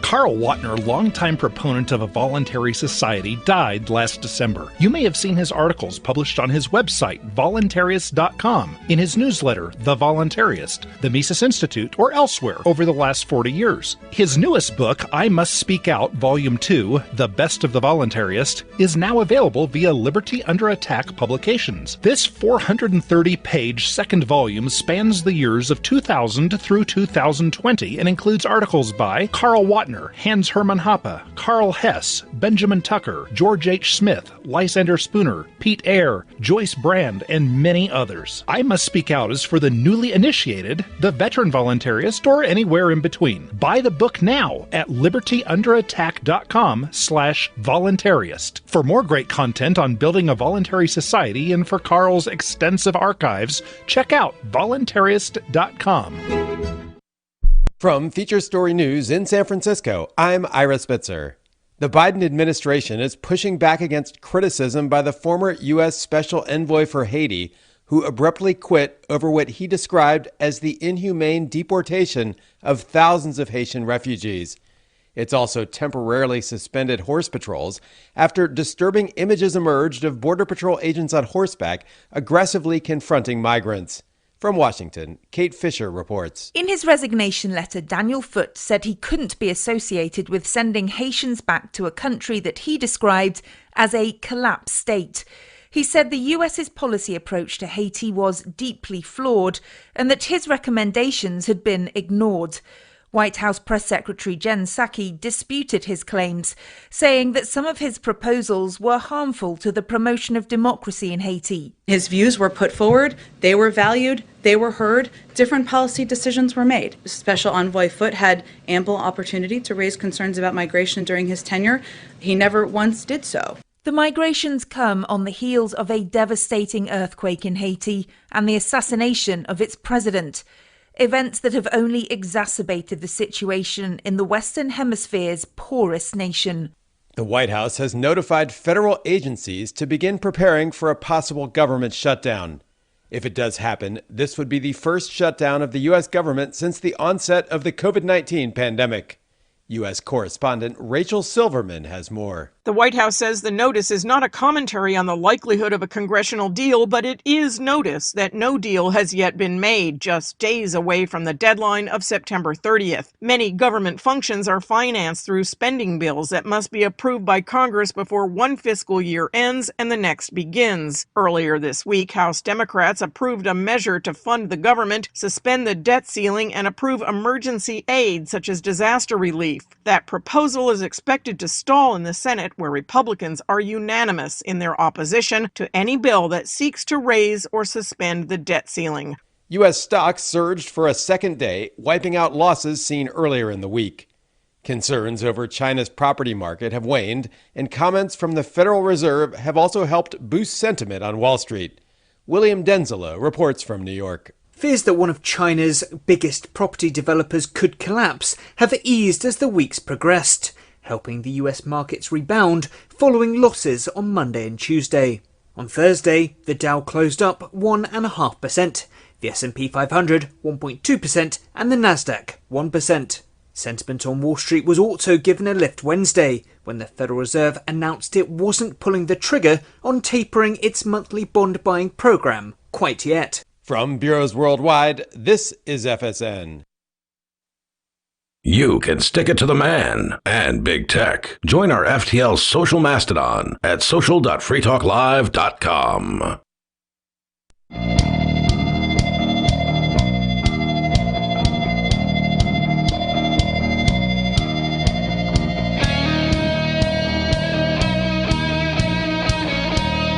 Welcome back to Free Talk Live, talk radio that you control. 603-283-6160. In the studio tonight with you, you've got me, Bonnie. It's me, Ian. And 603-283-6160 is the number you can call to get on the show with us tonight, talk about whatever is on your mind. You can bring up whatever you want to bring up or talk about what we're talking about. Right now we're talking about libertarians who don't actually do anything. They just talk the talk but don't walk the walk. The majority of them. The majority of libertarians. Sorry to say it. But of course that's true for most people. Right, there's about most ideas and things, yeah. Yeah, I mean, there's a lot of talkers and not a lot of doers out there in the world. There's a lot of a lot of followers, not a lot of leaders. Yeah, it's been a lot more exciting since I got to New Hampshire to actually start being able to do things. Mm-hmm. I basically took a hiatus from thinking about the government overreach at all. I just moved to Texas where I thought I'd be more safe from that, and I just was like, well, I'm not going to convince anybody. I'm just, going to live my life. And I consider all government existence to be overreach. Like, there's no amount of reach that is okay in my book. I wasn't saying there is. Just teasing. Go ahead. But anyways, when I came here to New Hampshire and met you, it seemed I just feel a lot more fulfilled in what I actually believe in by actually getting out and doing things. There's so much to do here, it's impossible to actually do it all. You can't. Yeah. There are things happening simultaneously in different cities across New Hampshire.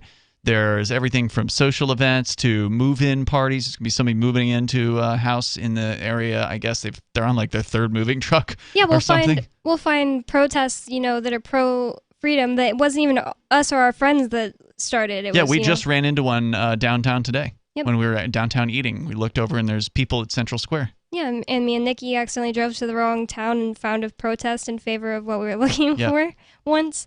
Okay, but right now we're reading this open letter by a libertarian who's complaining about just that. Libertarians who talk and don't actually do the walk. And he is a free stater, or she, or whoever it is that wrote this, by the way. Okay, I wasn't sure of that. Somebody who made the move to New Hampshire.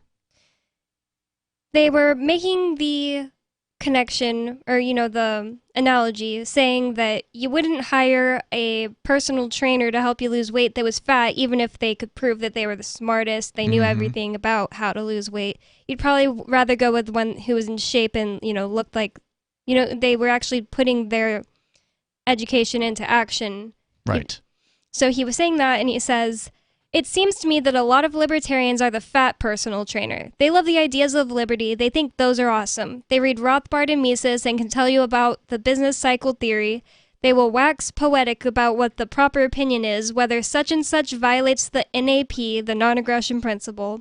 They're evictionists, have theories about age of majority and contract laws, and are in the community, but they don't actually do anything to push for liberty. What they will do, however, is express themselves. They'll write long papers about how they feel about a certain policy. They'll talk about how democracy is rigged and they could never win. They talk about how they think Bitcoin will save us and decentralization is the path to liberty. They'll talk about how we're all going to live on Mars someday, so just hold tight for that future life in the sky.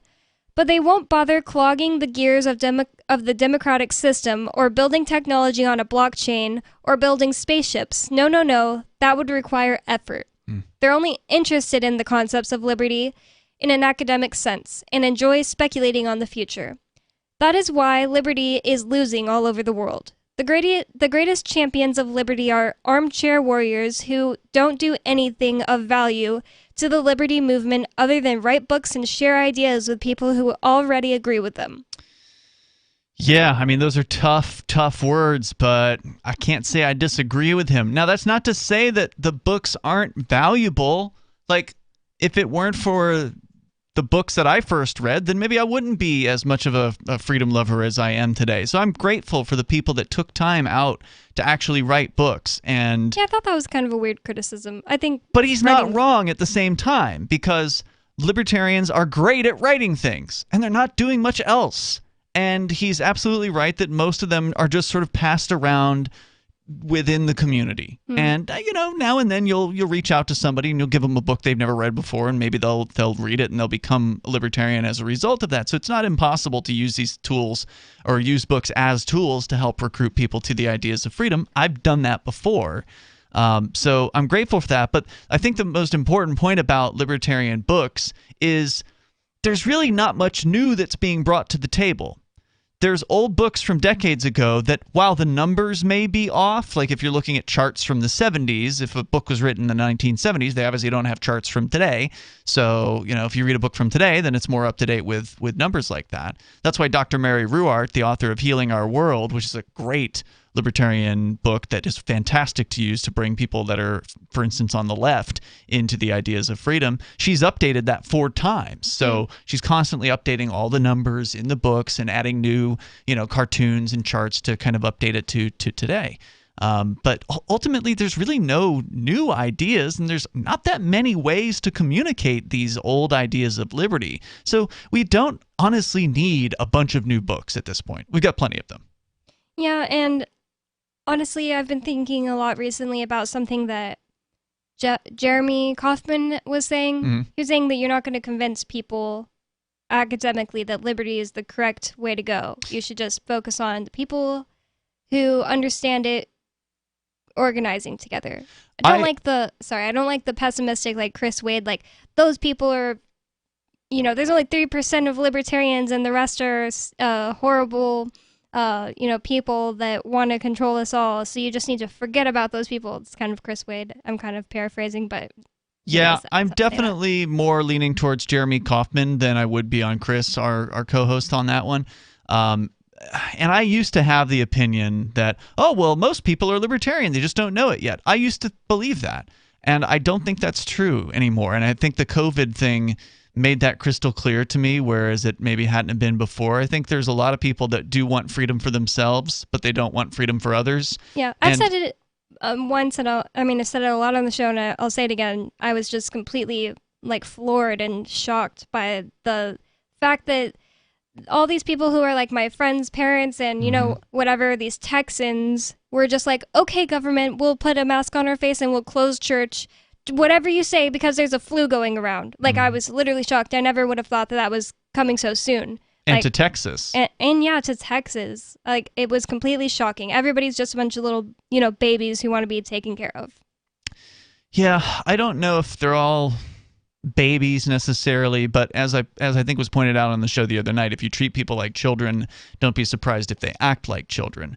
And I think that if you treat people like adults, they'll act more adult. If people behave based on incentives, right? So if there's a lot of welfare around, you're going to find people are going to go for the welfare because it's available, and why not? It's free money, right? So, but then they become addicted to it, and then getting them off the welfare becomes a real task, and then they don't want the government to go away because that means their welfare payments will go away. We encountered some right-wingers at a recent protest that were concerned about their welfare payments during the act of secession, like what would happen to our Social Security, etc.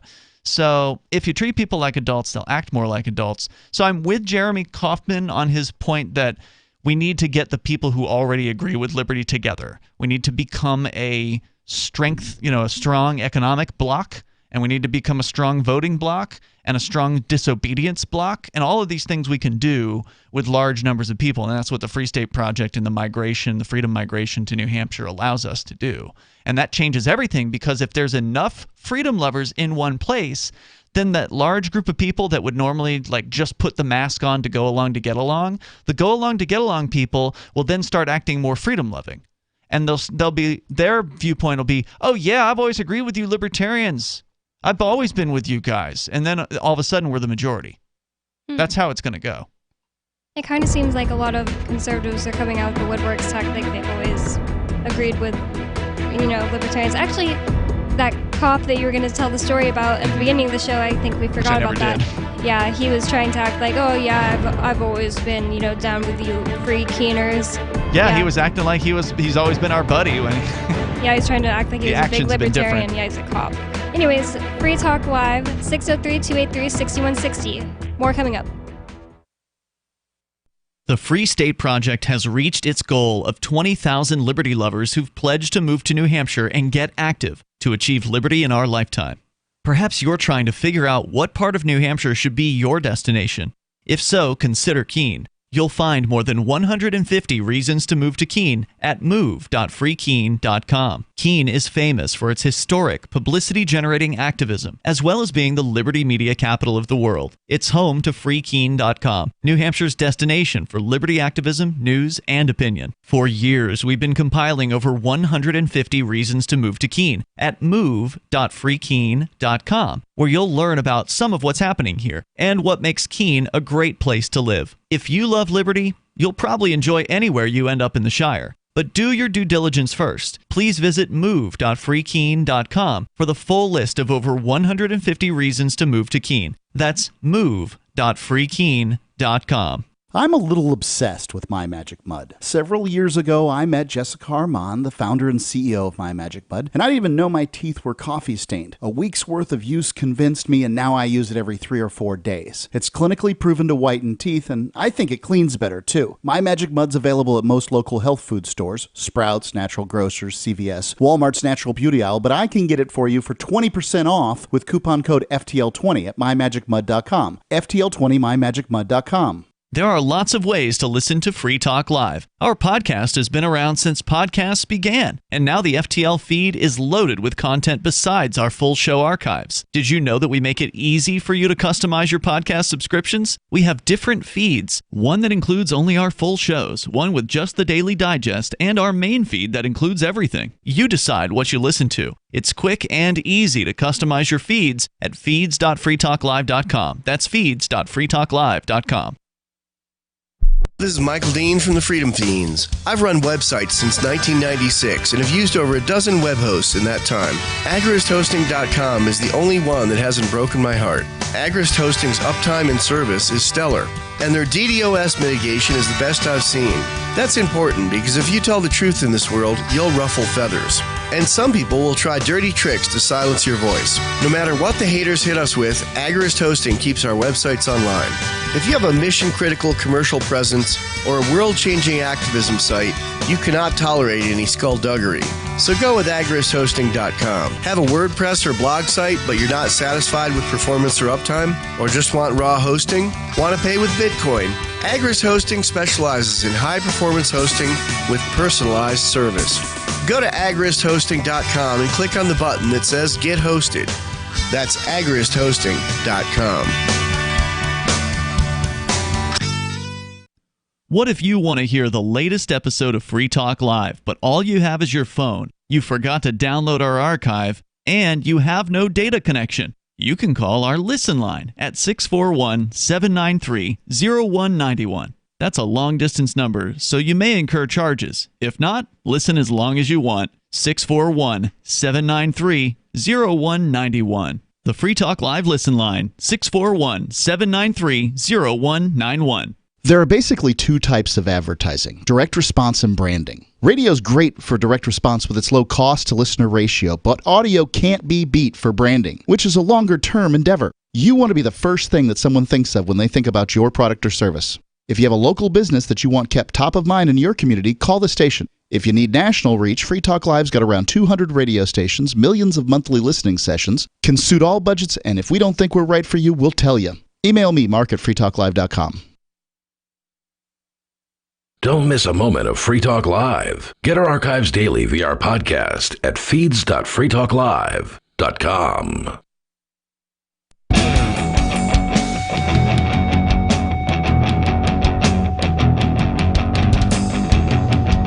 Welcome back to Free Talk Live.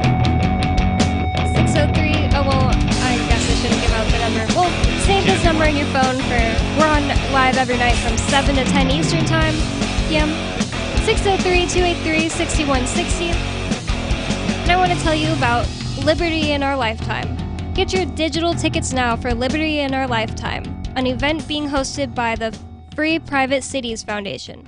Although physical tickets are sold out, you can still get virtual tickets at lifetimeliberty.com. Liberty in Our Lifetime is exploring projects happening right now around the world that are working to achieve that lofty goal of securing freedom in our lifetime. Speakers from Crypto Valley, Prospera, the Seasteading Institute, and more will be speaking at this October 16th event. Get your digital tickets now at lifetimeliberty.com. See what people are doing all around the world to create voluntary societies with a live and let live attitude at lifetimeliberty.com. I'd also like to thank Shooty HG, who's a silver level amplifier. What's an amplifier, Ian? Somebody who has joined the AMP program, which stands for Advertise, Market, and Promote. And you can do that at amp.freetalklive.com, like Shooty HG, for $5 a month. And that's the silver level. You can do more if you want, but $5 is all we ask. And you get some cool perks and some bennies for doing that. And it helps us spread the ideas of liberty. So if that's... helps us get on more radio stations. Yeah, exactly. So thanks, dude. Thanks, Shooty HG. Mm-hmm. I'm going to go right into your calls and thoughts. We have Phil. Phil, you're on Free Talk Live. What's up, Phil? Hi. I'm just planning my move to New Hampshire, and I'll be there next week.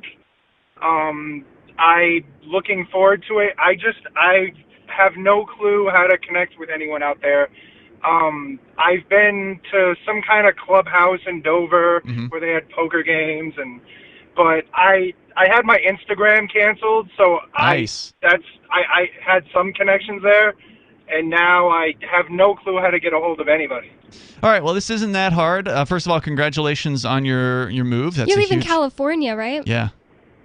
I do, but I'm actually going to be bi-coastal, so I'll be coming back here probably once or twice a month.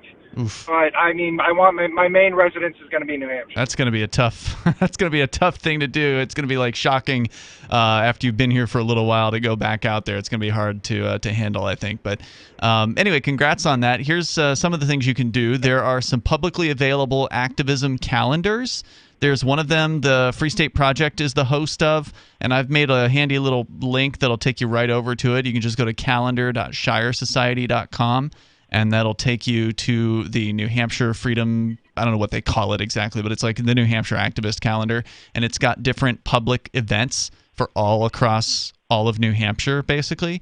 And so you can kind of click around through that and see what's available and what's near you or whatever, or where you want to go, and show up to those events and start meeting people, and they'll get you plugged into chat rooms and message boards and groups and things like that. So I'd say that's probably the easiest thing, is find a physical thing that's happening, go to that thing and start meeting people. You can also go to the Shire Society forum at forum.shiresociety.com, which is, you'll meet some people online that way, but the best way is to just go to a thing in real life. Oh, that'd be great. And could I give out my new Instagram handle if people want to add me? Yeah, if you so want. I can make connections. I don't know how well that's going to work, but you can try it. Man, if I get 1 or 2 people, hit me up. Okay. It's xphil603x. xphil with a PHIL 603x. Correct. All right. Yep. What was made you? What was the driving factor for you to finally decide to leave California? Well, I've been a resident of San Francisco for 5 years. Oh, you poor man. And I just moved to Sacramento, but even here, it's getting ridiculous, and I'm ready to leave, and I have the cooperation of my daughter's mom. So, great. I talked to you guys last year. I actually went to Utah for like 6 weeks last year. Oh, were you the dude that went to Utah just to go to the gym? Yeah, that's me. Wow. What are the gyms like right now in California? Can you go in without a mask now, or are they still crazy? Oh yeah. Well, where I live, it's not as bad. I live in the northern suburbs of Sacramento. Okay. So it's the gym. No one wears a mask in there. I mean, you might see 1 or 2 people with a mask on.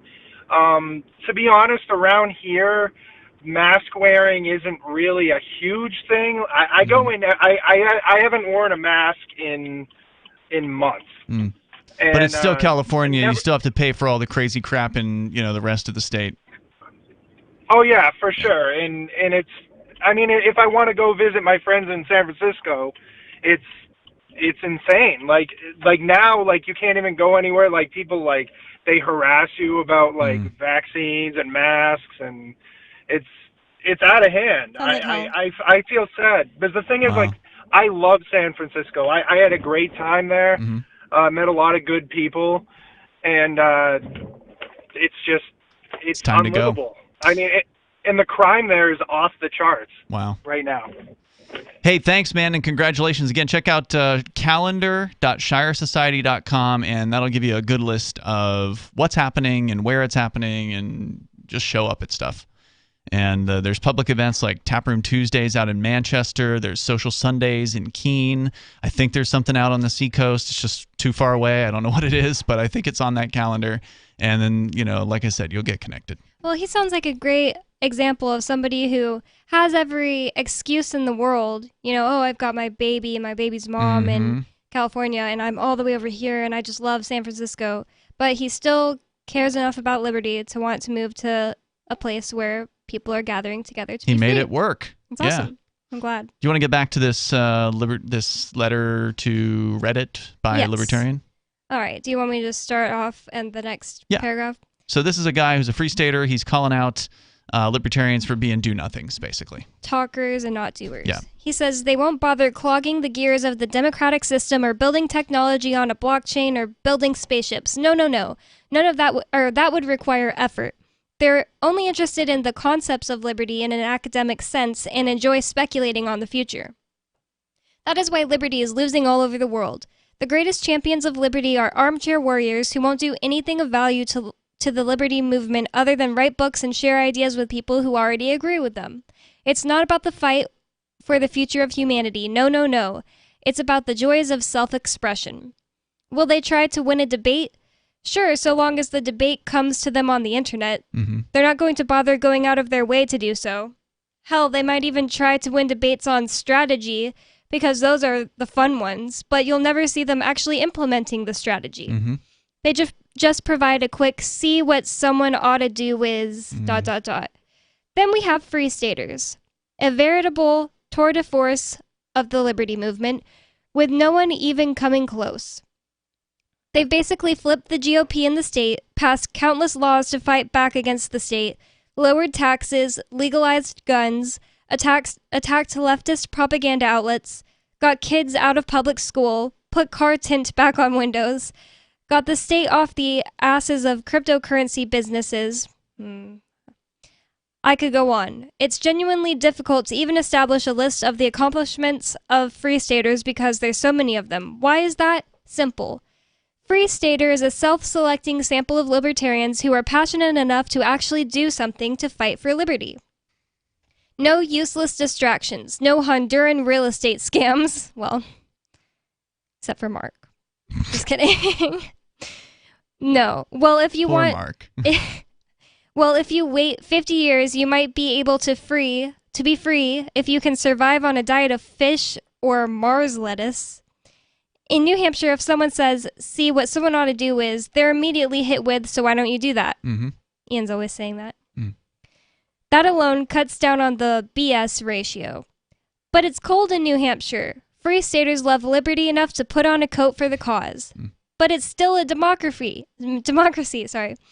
Free Staters are willing to pay by the rules or break them and therefore actually win, despite people saying it's impossible. You might be thinking, am I one of those useless libertarians who think the mere fact that I have the proper opinions validates my club membership? It's possible that you are. I'm not going to make that decision for you. You are going to have to make that assessment on your own.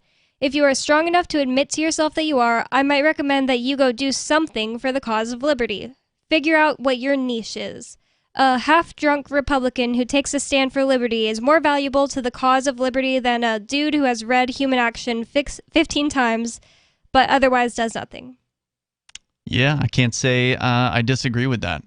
And that's not to say that the Republicans care about freedom more than you do. It just means that some of them are out there doing more than you are if you're one of these do-nothing libertarians. So, I agree with him. Start doing a thing. Although better than start now, start planning your move to New Hampshire, and then, like the last guy said, figure out how to get plugged in here and find things that you want to do. Yeah, and you'll have a team helping you actually get things done, less excuses. That makes it a lot better. Free Talk Live.